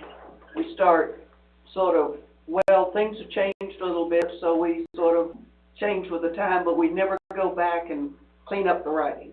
And then all of a sudden, there's a difference, and all heck breaks loose. And I agree, I don't know that they were always administered exactly correctly either, so, that, Recreation is no longer the recreation of our era. no, First heard the term pickleball, I thought somebody was pulling my leg. yeah. And when you start looking now at pickleball tournaments, I would like nothing better than to see some pickleball courts and pickleball tournaments. I still don't know where it is. Yeah. I heard you say that the other night, but I still don't know where it is. It's a modified version of what? Big ping pong, outside ping pong. Yeah, Ping pong and table tennis. yeah, it's just Okay. a wiffle ball, Yeah, they use it as a wiffle ball and a big ping pong a bat. big pack. I'm on half a tennis court. There you go. Yeah. All right. But So, now, wow, big difference here. I'm going to tell you what Shelley's up against, and this is coming from my perspective. I don't have anything to do with Shelley. And me and Rhonda's talked about this several times. And the rec department is open about 12 hours a day, 13 hours a day, from 8 a.m. until roughly 8 o'clock at night. With that being said, you came up as an administrative assistant. Not to pick on, I know I'm gonna single him out here, but I don't mean to, Zach. Please don't do what you want, but either way, Margie would get on to me about that. Sheriff as a chief deputy. Chief deputy's duties is to make everything run on a daily basis. Michael's to oversee it all, to make sure everything's going nice and smooth. But that chief deputy is keeping the ball rolling, which frees up some time for Michael. Same way with Shelley. When you leave there at lunchtime, because you gotta come back tonight for ball games, it gives you an opportunity to walk around and say, how's everything going? We can do for you? You don't get lunch. Right. So what happens is, it creates a disconnect between the director and the public. Sort of to reinstill that right there is my director, I need to go talk to her because I don't like the way they ran this. They have an opportunity to see you and you're able to fix that problem right there. But instead, because you have no help, you don't actually get to be a director. Okay, what you need is like Michael Moore, and I told you this the other day when you're doing interviews, no matter who you hire, they have to be able to replace you like that. They have to be able to run the rec department, because you know why? Because as a department head, I don't see you running the rec department. But also be the community outreach person. You have to be at those ball games at night. But you can't do it if you've been there all day, because there ain't but so many 7 days a week, 14 hours a day you can do. All right? But if you have somebody that can say, all right, you know what y'all got to do today? I'm going home because I'll be back at 4 because I got to be here all night. Or tomorrow Saturday, or the next day Sunday, whatever day y'all going to be there. So until we get that position, honestly, until we get the policies rewritten, simplified, I mean simplified, there's no way that a special event policy should really require 40 pages. I don't know how many's here, but there's a bunch. It should be simplified. And then, step 2 is getting you some help at your job, not just be the boss. Got it? Like me, I just run the day-to-day operations, but these guys right here make the wheels turn. I'm just here, all right? And I need you to get in that position. You've got to get that community support. They got to know that, oh, well, there's Shelley. Hey, how you doing? How's your mom and them? You know, that kind of deal. That's what it takes. That's the same way as what it takes with the sheriff. He knows it's took care of because he knows the person under him is doing it. But that's why Michael has a huge fan base also, because he's always accessible. At 2 in the morning, he's on a wreck somewhere. If there's a shooting, he's there. You know why? Because he's afforded that as a backup plan. It's called Chief Deputy. All right.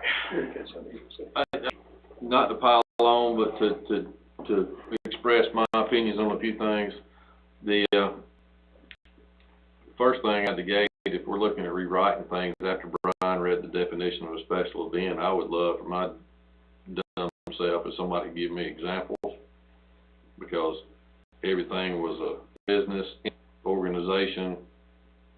It never really told me what might be there, but that's just for my own education. But going back to the rec department and policies and programs and policies, we do have a in play. We've just appointed another person, so we need to utilize that resource as well. We got good members on there, I believe. You got some new one in there. You got some that's been on there for a while. So we need to utilize the recreation board. They hear things outside. It can bring it in. You know, my goal, my expectation of the recreation board, and I shared this with Jonathan before we appointed him, was, you know, to come with an open mind, come willing to listen and to share, but do it in a positive manner. And he agreed to do that. I know Ms. Allison in the back, and I know her for a long time, and I know she's willing to work and help anything, you know, kids in this community. Yep, yeah, sorry. And those, you know, we need to utilize that resource. And what I mean by utilize that resource, have them carry some of your tote back here for us to hear. It's not all on you. It's a team effort. You know, policy reviews, if things can be simpler, I'm fine with that. You know, is, you know, in developing these things and reserving time and prioritization, what I don't want to happen, or at least in my opinion, is we've got programs that we're running. I don't want an outside organization, whether it's Rec Ball or somebody else, taking up all the non-already scheduled time, because if it rains on Thursday night and, you know, a team calls and says, hey, you know, all my guys can get together after church on Sunday, we'd like, you know, to use the field. I don't want to see the whole summer already booked with some outside organization. And I think some of those organizations also should have a majority tie to the county. You know, the Hart County example, I don't want somebody from Commerce coming over and we've got one kid that lives 9% of the rest of the group is outside. I don't want the fields locked. I don't want a mom or a dad and a son or a kid, or, you know, get a Saturday afternoon, can run up there and play pitch and catch, and, you know, those kind of things that, you know, is just, to me, what part of the rec department is for. but also running those policies, I also want to make sure that those prioritizations are done in a manner that gives deference to our programs. You know, somebody can have a softball tournament, they can make money, you know, we can make money, or somebody else, you know, support an injured child. Those are small community things, and I'm okay with that. But I just want to make sure that as we're moving into a season, you know, with softball, football, or whatnot, that every open day is not already tied up with some sort of program, that we don't have flexibility so our kids can get a little bit of extra, you know, play or practice time. So like everything, I guess I'm always just a little bit cautious as we go through to try to think the what ifs scenario, and I think that's probably some of the expectations that people have, is that they've invented their own expectations, and I think that's where the conflicts are, kind of from what I've heard. And so I just encourage you, as you go through that, use the team that you have, not it's not a team. Use these people, and if they're not, you know, and I'll say this out loud, if they're not coming to the table with a hunt, or, you know, being productive or whatnot, you know, sometimes it's not bad to ask for resignation. So, I mean, I hope that that's not the case, but, I mean, if that's the case, then we need to address that as well. We don't need citizen advisors out there not participating in a manner that they shouldn't be. The other thing, I want, you know, I'm going to throw last year out with the pandemic. So, I mean, whatever happened there is just, you know, we had to get along the best. We were restarting a lot of stuff and expectations, you know, because people missed a year or missed opportunities. There's all this pent-up angst and anxiety and anticipation, and, you know, I think that's over-escalating some things, is what I'm trying to say. The other part of that is, you know, when I say shame on us, I say us as a collective board or commission. You know, I know there's things that we've done, you know, the soccer complex, you know, we brought some capital improvement projects online, and I think sometimes we haven't probably done enough. So, I can't promise you tomorrow, you know, you get 22 brand new ball fields with all new dugouts and all that, but I also think, again, going back to that rec board, what people are hearing, have them help shepherd some of that, you know, those requests during those budget times. We you know, money is always a consideration. However, I also think it's the cycle of life that people are in, that sometimes the rec department just, you know, if the kids are grown and they don't have grandkids yet, you know, they want the road paved. You know, if you're a young family and, you know, you're just starting out in the t-ball world, you know, how long has that bathroom been, you know, how old is the office? The office has been there since my kids played, and I know it was there longer before that. So, They don't want to talk about it all. you know, so my point being that, you know, help, you know, from a budget standpoint, we can't give you help, but don't be afraid to ask. I mean, we need to know, we need to hear from you, we need to hear from the rec department, we need to hear from the rec board holistically as things, you know, when we start getting into budget season, you know, don't be afraid to ask for stuff. I mean, we may tell you no, but then that becomes our problem, not yours, the next time when somebody says, why don't we have this? So I presented it and it wasn't funded. So I think, again, the holistic approach, the conversation, you know, use the team that you've got and help us help you, I guess is what I'm trying to say. So, there, along the same line,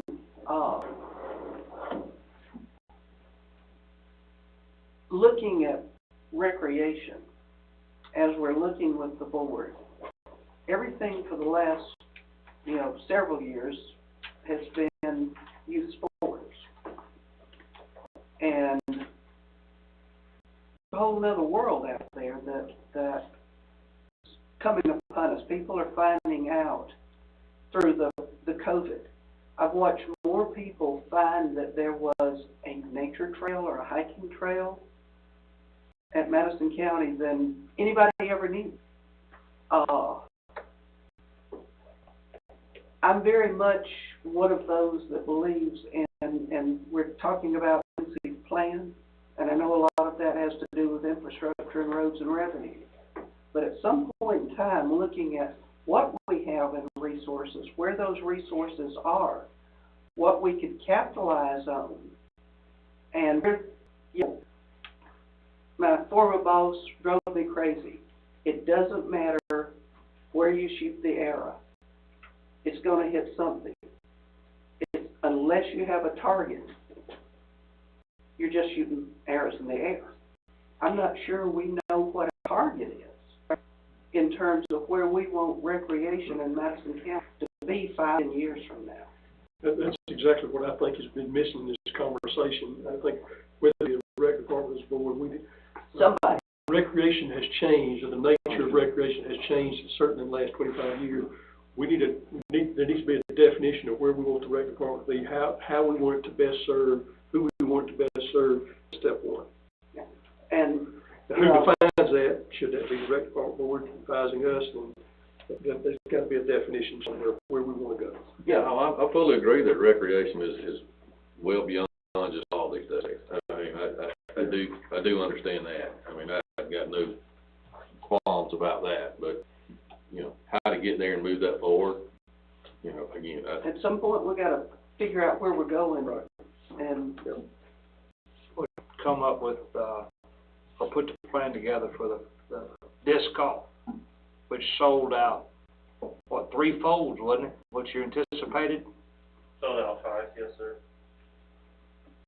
This golf tournament in late January, total of 72 participants from a lot of Madison County and surrounding areas, but also out of state.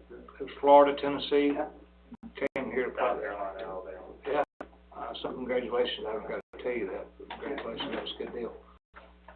who would ever thought throwing a frisbee at a basket would make money in Madison County? I seen it when I was a kid. Who would Imagine ever how long thought ago that people was. would- It just happened here now. Yeah. Who come up with cornholes? There you go. Yeah. All right, Shelley, you did, by the way, you are the one department head, but that's the job you really don't want. I'm just telling you, you're a glutton for punishment. I never would want to have to go up against 1,000 parents with normally 2,000 kids and try to please them all. It's not going to happen. But for the please, make sure when you walk away that you know you've done your absolutely best to make them happy as you can be, even though you probably didn't achieve your goal, because you're not going to. I'm not, neither. I guarantee it. But I would not want your job, period. Tough, because everybody's little named Little Susie don't like stunning. Keep that in mind. Quite often, for all of us to remember, it's not so much what you say, but how you say it. That's correct. And, you know, me and you had that discussion the other day. 100%.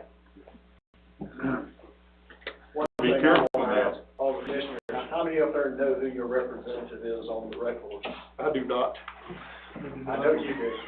I know Todd does. I do. I don't, that, Get to know yeah. them. Let them know what you're hearing, because we get blindsided. All of a sudden this stuff hits, and they say, well, I've been talking to my commission. And we're like, they should be reaching out to you. I hit Todd up just about once a week or once a month at least. And for those who do not know me, I'm J.D. Woods, or Darrell Woods. I'm the chairman of the rec board. I'm the county at-large representative for Todd. But get to know your rep. Talk to them. Get the communications. We're all talking about communications. Get it going. I didn't know this young lady here existed. And last week I reached over with a note and said, hey, I need your contact information. Because I stood up there when Little League hit the fan. And it wasn't fun. I'm a big Little League supporter, and I hated what happened. But, and a lot of that, I think, is bubbling up from all of what's happened there. Because we don't have the problems with soccer. We don't have the problems with basketball and volleyball and all the other sports that we do with baseball and softball. Lucky to have you on the board, because I watched you didn't know this, but on Facebook, I watched you diffuse many comments. You done it politely, you done it respectfully. I mean, any topic that people is knowing, you was like, all you have to do is ask. I'll be more sure. Any question, please call me. You done such a very good job with that. He's a great asset to you, young lady.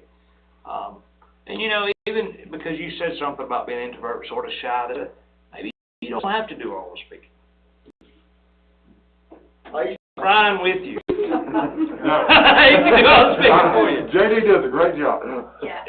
And I know him as JD because the fire department, they call him, which he's also involved in tremendously. But yeah, I go in the room and disappear.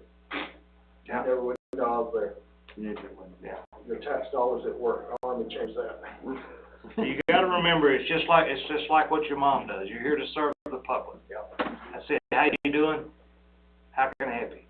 That's it. All right, moving on, because we got to go. We got a lot of stuff here. All right, discuss filling vacant position at the rec department and road department. Now, I have heard that there was some discussion about potentially holding off on the rec department.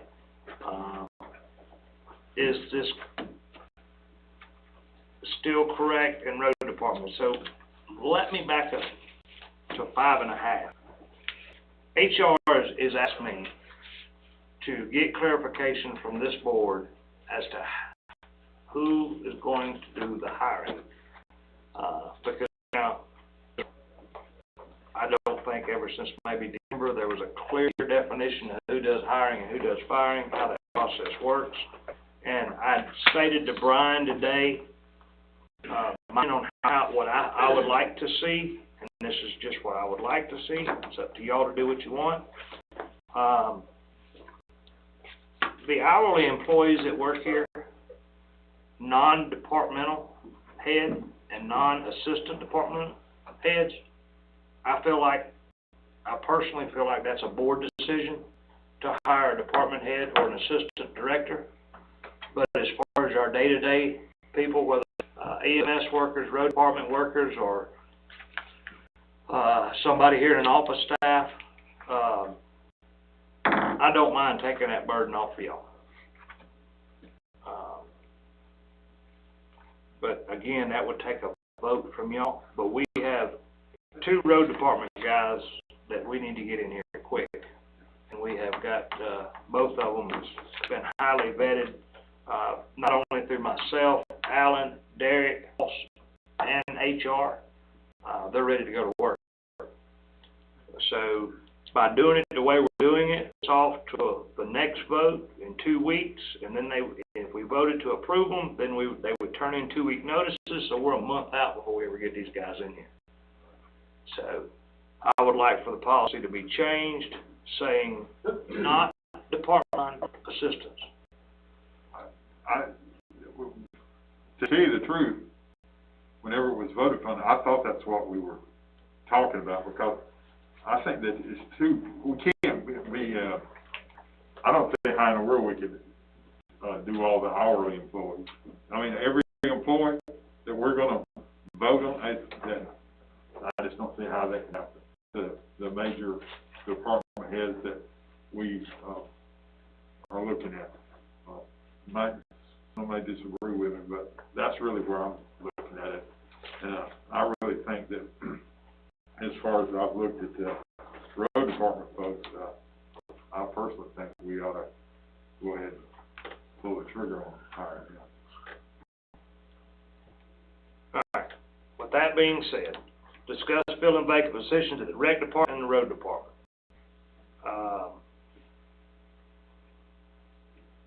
The rec department is an assistant director's position.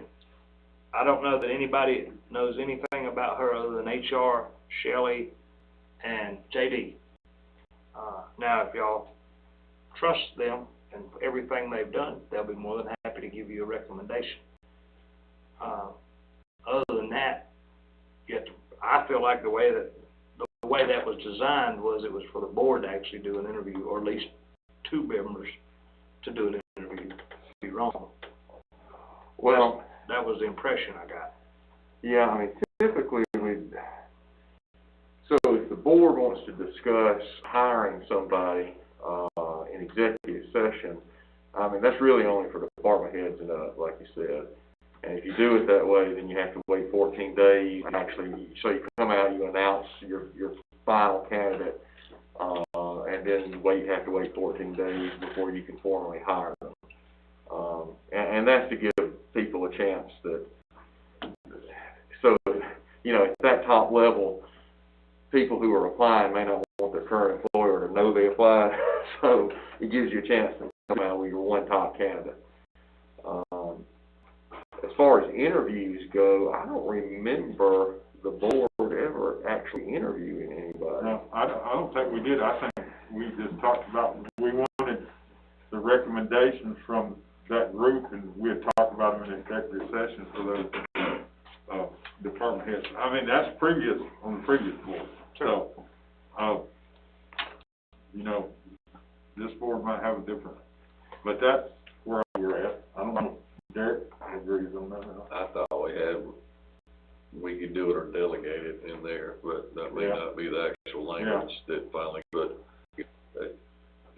my recollection anyway was the intent was the standard day-to-day worker would not rise to the level. I mean, if you can't take the recommendation, you know, vetting from the HR in your office that, you know, that move forward, then I never felt like this board was supposed to get that detailed.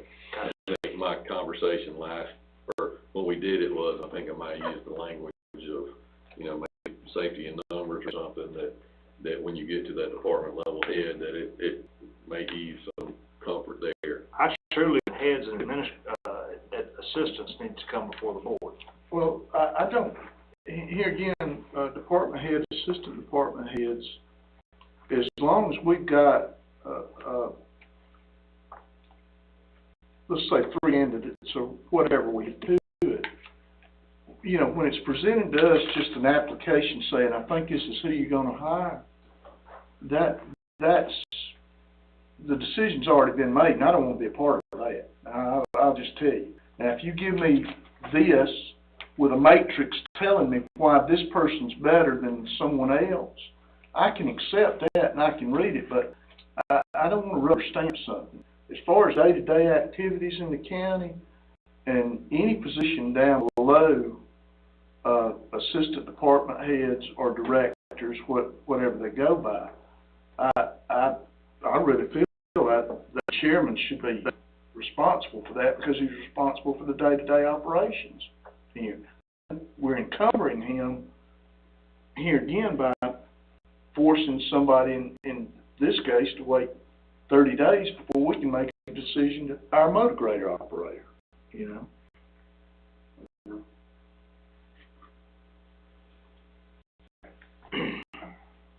Yeah, so I don't. I'm just trying to get What do you clarity for want- what do you HR, want? because she don't know what to do. Who? The HR lady, she's like, Yeah, well, you know. this is, I think that one thing, and I'll just throw this out here. I think that I agree that we just need to understand that the department heads and the assistant department heads, we like to get input on and have that come to us. The day-to-day hourly, that's the reason that the hourly thing should be something or involved with that. And so if we're getting good department heads, then we should trust what they're choosing as far as who their employees are, right? I agree. Yeah. So that's the reason that we want to be involved at that level. So therefore, then Todd and Tracy. And whoever department head, once they determine those are at that level, then I don't have any problem, you know. And I don't. Well, probably a minute. I think we ought to. Personally, you heard me say it a while ago. I think we ought to pull the trigger on getting these guys out there, and I don't know if we need a motion or if we can just. So let's just do that until we get the ordinance, because I don't have it in front of me and I don't know how it reads. It may need to be amended, it may not be. So why don't I ask for a motion to hire the 2 candidates for the road department? On these pending employees to give the road department the authority to hire right there. Right. Yep. And Put that in form of motion. I'll second. all right, I have have a motion by Terry, a second, by Brian.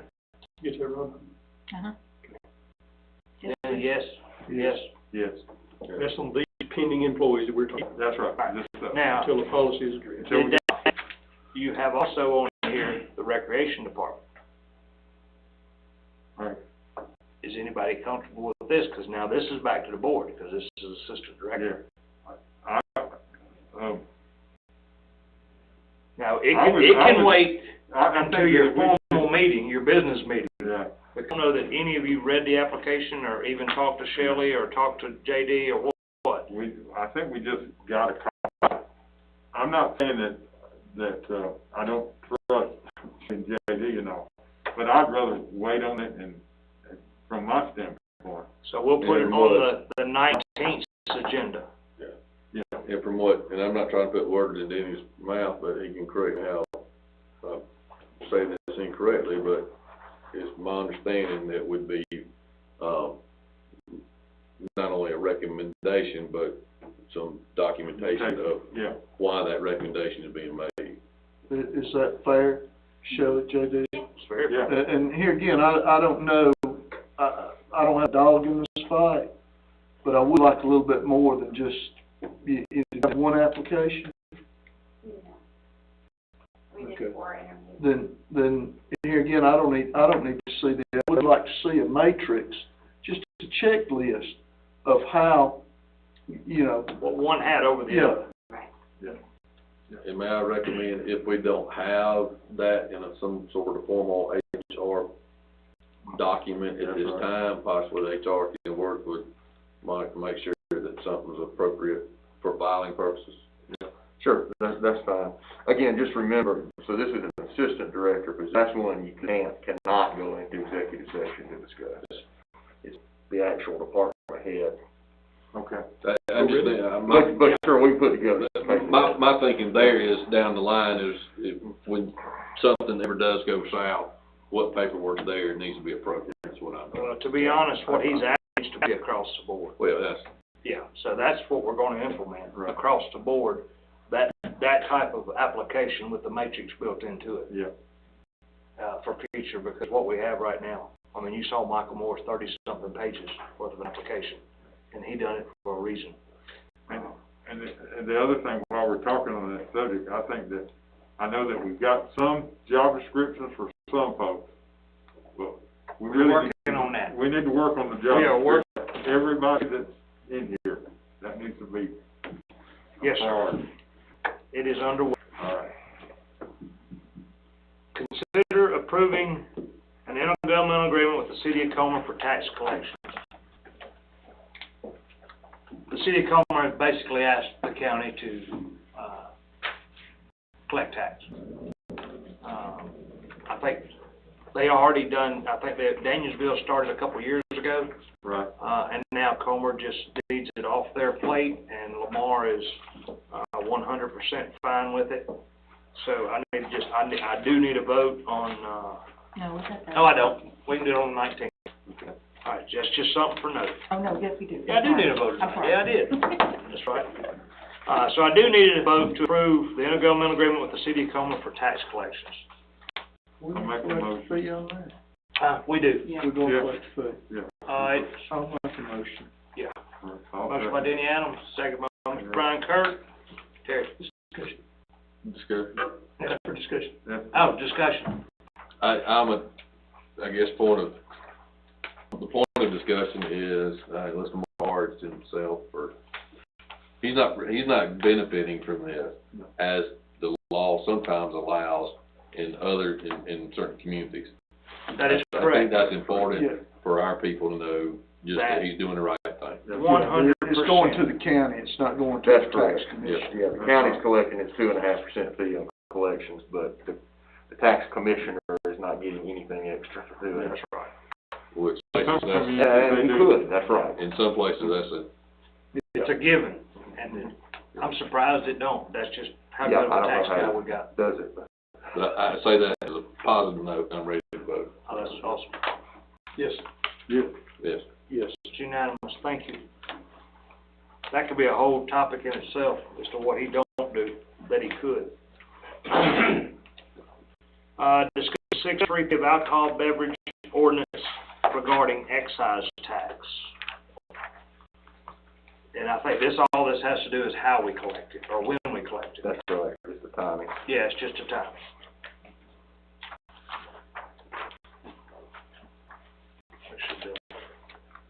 Should be able to get a little closer. We don't have to vote on that. We do not have to vote on this one. That's just. No, sir. Just, the next, number 9 has been withdrawn. Number 10, discuss proposed EMS pension plan. All right, I'll make this brief, and we can discuss it. There's no hurry on this, there's no vote, it has to be made tonight on it.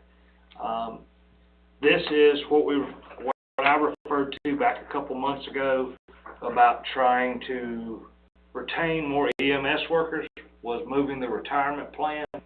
So in speaking with Greg Giese, through ACCG, proposal, and in a way it's a no-brainer, for the EMS workers.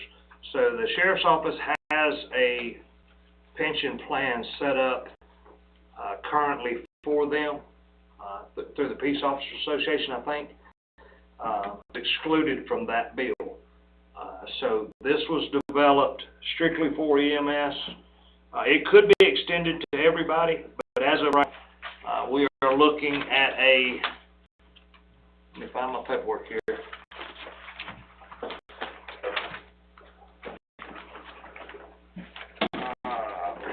Anyway, I had this, I left it on my desk, I'm sorry. That's my fault. To be eligible for benefits at age 55 with 20 years of service is an eligible position, or age 55 with 25 years of service with an eligible position. So what this is employee funded. They pay 4% into this pension plan. Mandatory. Huh? Mandatory. Mandatory. They all have to buy in, or nobody gets it. This does not cost the county anything. I've double-checked it and triple-checked it with Greg Giese. I would recommend that you reach out to him for, in case you have any questions personally.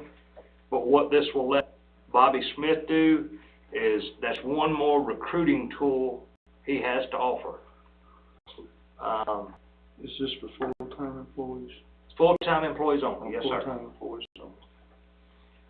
Now, the win-win, which I was astonished when I heard the news, this is retroactive for the employee we have currently.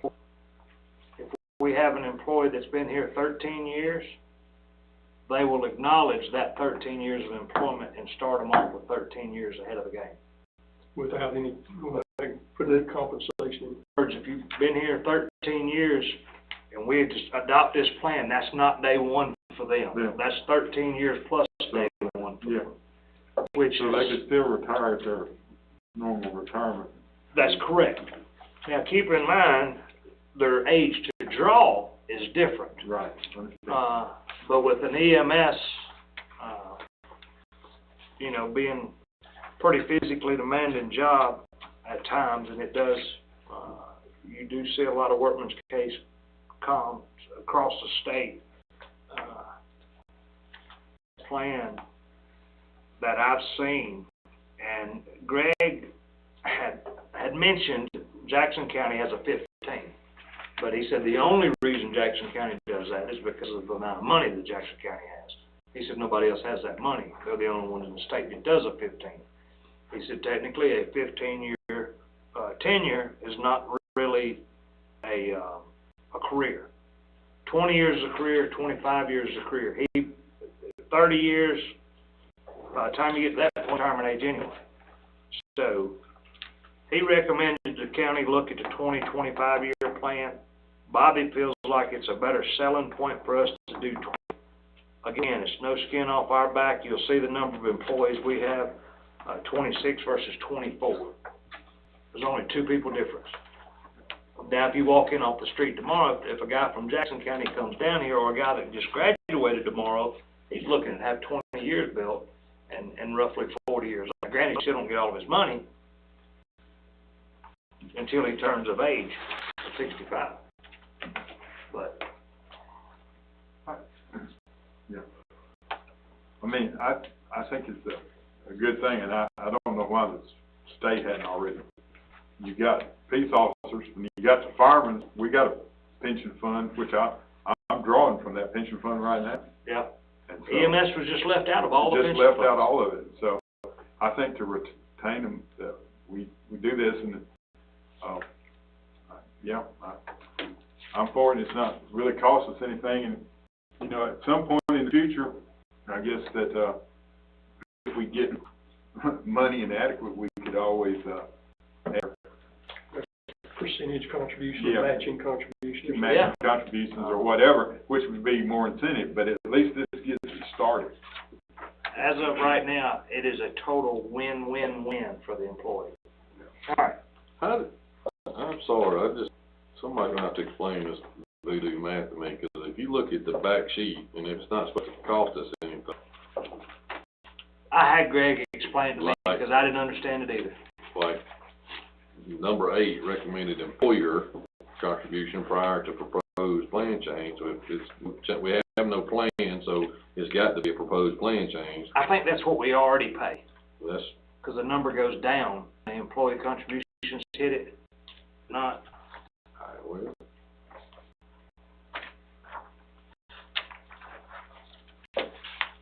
Yeah, so, but you tell them a bucket that's got $0 into it,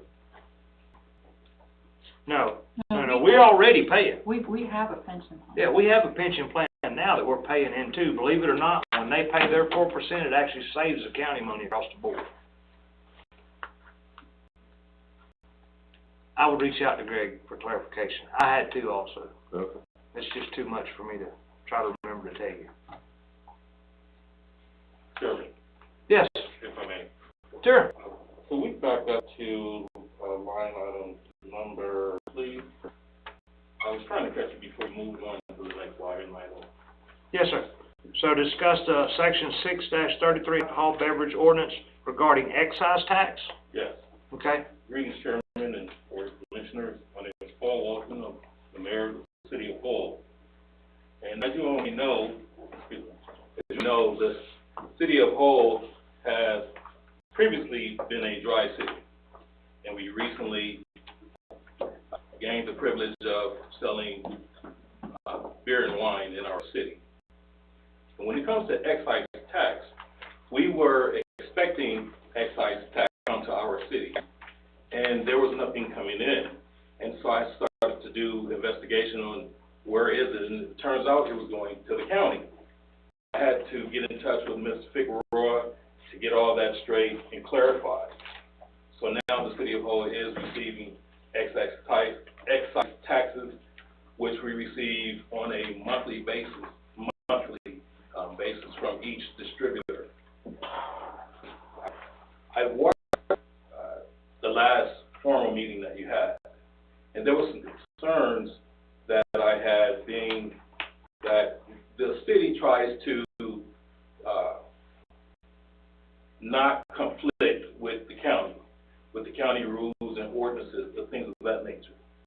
And as I was looking at quality, sound quality, but as I was listening to the meeting, I heard some things about that the county requires a vendor or an agent to provide tax returns. I don't know about that. And may have to provide cancellation of leases and things of that sort. The reason why it concerns me, because I may run into a situation, and I don't know if there's something that the city of Hull may want to add to their ordinance or their charter. Is that in your ordinance and charter? Or applications that a business owner have to provide W-2s, cancellation of leases? Is that in your charter or application? So it is an ordinance. Mike can explain it to you, but if you want a quick version, call the city of Danielsville, ask them to fax you a copy of their ordinance, and it's word for word. I mean, we have it also here. Ours is just probably a lot thicker because of the way the counties is ran. We sort of specified it just for the city. But, Mike? So that's not required on every application, but the part of the county ordinance, and I don't know if it's in the city ordinances or not, is that the applicant has to have actual responsibilities, and they're not just acting as a surrogate for somebody that can't get their own license. So like if you have some kind of felony conviction, so you can't get a license, you can't just ask me to get it for you. Understood. So that was all just about one particular situation that the commissioners are still in dealing with and have yet to make a decision on. But that's not like part of the check that the applicants have to submit every time. So it's not necessarily in the ordinance, or particularly where I can go to a section in the ordinance? The section is 6-63G. That's the section that says you can't be a surrogate for somebody else. Well, absolutely. I am aware of transferring licenses and things of that nature, but I wasn't aware of asking a business owner to submit W-2 or other things of that nature. And again, the city of Hull does not want to be in conflict with the county. We want to be on the same page and operate, on the same level that way. So I thought I'd get some clarification on that. And that may be, actually go back to the point of the excise taxes. Yes. So, the cities can only collect excise taxes if they have an ordinance that imposes those. I assume Hull's got one just identical to counties. So this came up because it's just a timing thing that some of the sellers have to pay state excise taxes, and it hits at a different time of the month, and they ask Ms. Wooten, can you amend your ordinance? You pay the county ones at the time, we pay the state ones. So you might want to amend your ordinance to match that up. I see. Yes, thank you all so much. That was very important to me because I never know what I may face being our first time being in this function. And so I again want to operate conflicting with the county, so I thought I would ask the board some recommendation and try to get some clarification on that. So thank you all very much. Now, I heard you say something about the transfer of license. Yes. That doesn't happen with. That's correct. That's what I was saying. I understand that. You'll have our policy, but then you'll also have state law to follow, like stuff like that. Okay. Yes, sir. Gotcha. And by the way, congratulations on landing that grant. Was it $48,000? $4,403. Thank you very much, Chairman. Out of 50,000. Yes. You got every bit of it. Real close. We tried. Yeah, congratulations on that. Thank you all so much. Thank you. You all have a good evening. Good night. All right, thank you.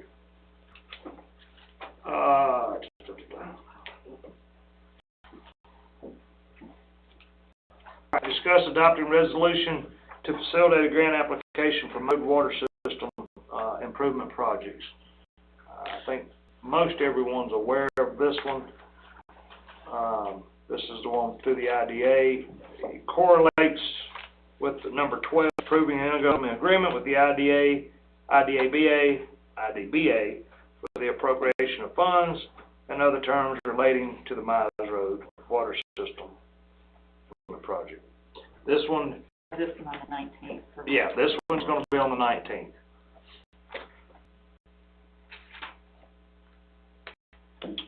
Discuss approving 2020 budget amendments dated 4/5/20, and these are from the 2020 budget.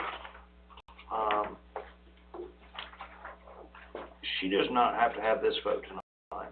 I've got that on the 19th. Okay.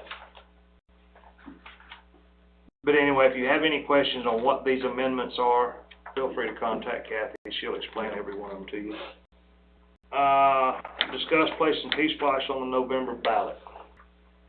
I'm assuming we're going to try to do this at the county. So look for that to come up for a vote on the 19th also, correct, Rhonda? To move forward. Yeah, just to move overnight, we can.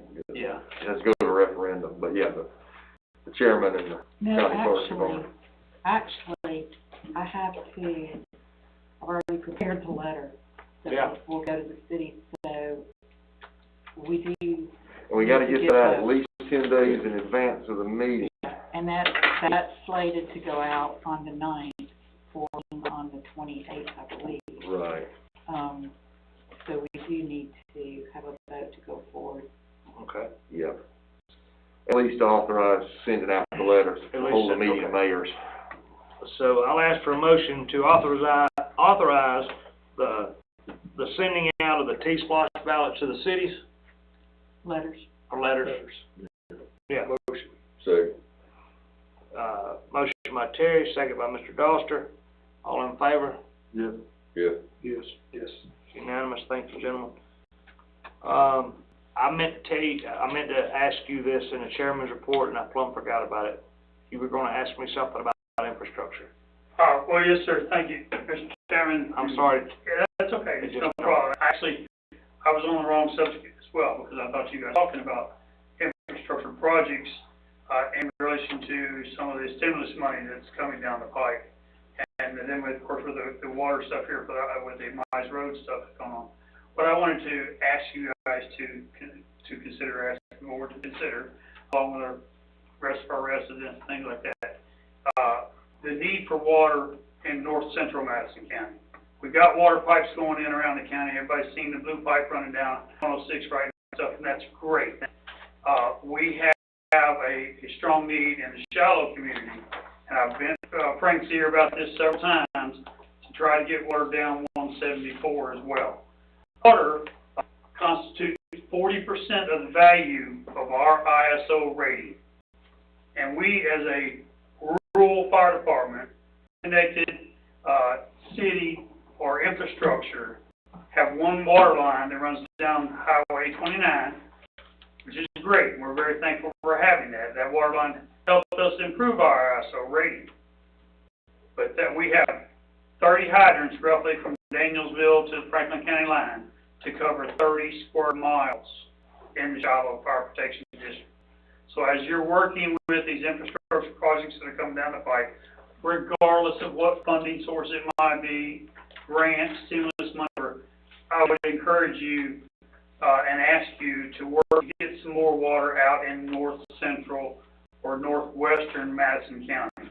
We've got water on 72. We've got water, coming down 29. We've got water in the cities that are around.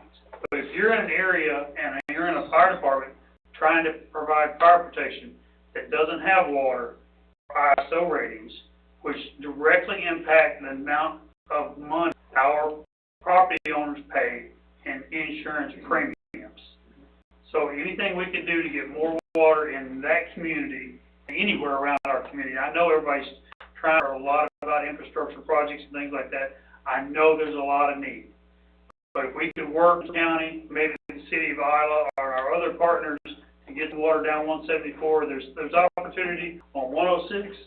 And if you know, the shallow fire protection should run really the Hudson River and the Broad River from Highway 106 all the way over to Wildcat Road, Wildcat Bridge, and then down in a big pie shape to just north of the Isla area, Macedonia Church Road, Stone. Yeah. It's a huge area. They only have water hydrants in it, up 29. We used to use dry hydrants and things. Those are things of the past. They create issues with your pumps and your equipment, and plus, if you think about it, you take that water from somebody's cow pond and spray it in somebody's house. It ruins anything looking and overhauling, salvaging their property at that time. Was great when it was the only thing we had. It was the only thing we had. And you get stuck fire truck. And you get stuck fire trucks. It messes up your pumps. But again, you don't want to take somebody's cow pond water, pump it in somebody's house, because unless that's the only thing. But if I can get you folks to again think about, as we're looking at infrastructure projects, water down 174 would be a huge benefit to our community and help our citizens save some money on their homeowners insurance to make it happen. So, And that's So you'd like water from Shiloh to Iowa? yeah, from Highway 29 and 174 all the way to Iowa.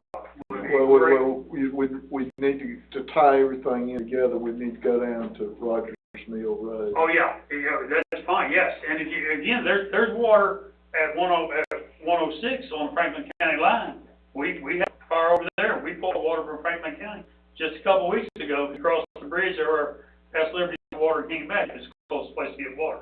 That's kinda how we do it, we've got those types of agreements. But you got 106, you've got 281, correct, and you got 29 right now. We could really get some water, and then you come down 174 to Isla. It would really help that part of our, if we can get some more water infrastructure in it. No, you can't do it overnight, but it's just a suggestion. Even if you, Macedonia Church Road is a You short could come across distance, so Macedonia where Church. Isla, if you could get Isla to agree to hook up, then of course that Yeah, might be an issue. there's coordination, I That's understand. coordinated, yeah. One other thing, congratulations on the grant. Yes, Shiloh we Fire got, Department got a $5,000 grant, and so did Hull.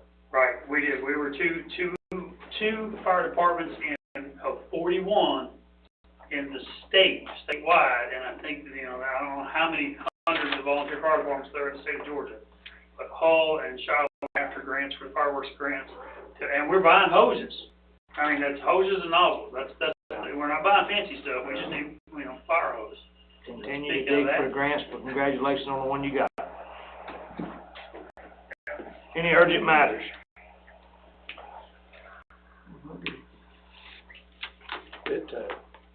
Anybody have anything else? Executive session, discuss real estate acquisition, personal matters, or potential litigations. No, sir. Perfect. This meeting is adjourned. Thank you all. Thank you, Chris. If I gotta change it, why can't I say also, they gonna reset the time? Danny said make it quick, so I couldn't. 13 minutes. It just read funny, like the first sale. It just read funny to me, like the first sale. So that's what Frank put in the code. What can I tell you? Blame it on Frank. I get it. Well, I feel like we actually got a bunch of things. A lot more accomplished. Y'all just don't know how much I appreciate it. We don't set the bar very high, do we? I appreciate the email on the lemon law. Oh, yeah. I need some water. We got a lot more accomplished. Well, that's when I finally came back, and I said, look, this is what I told you.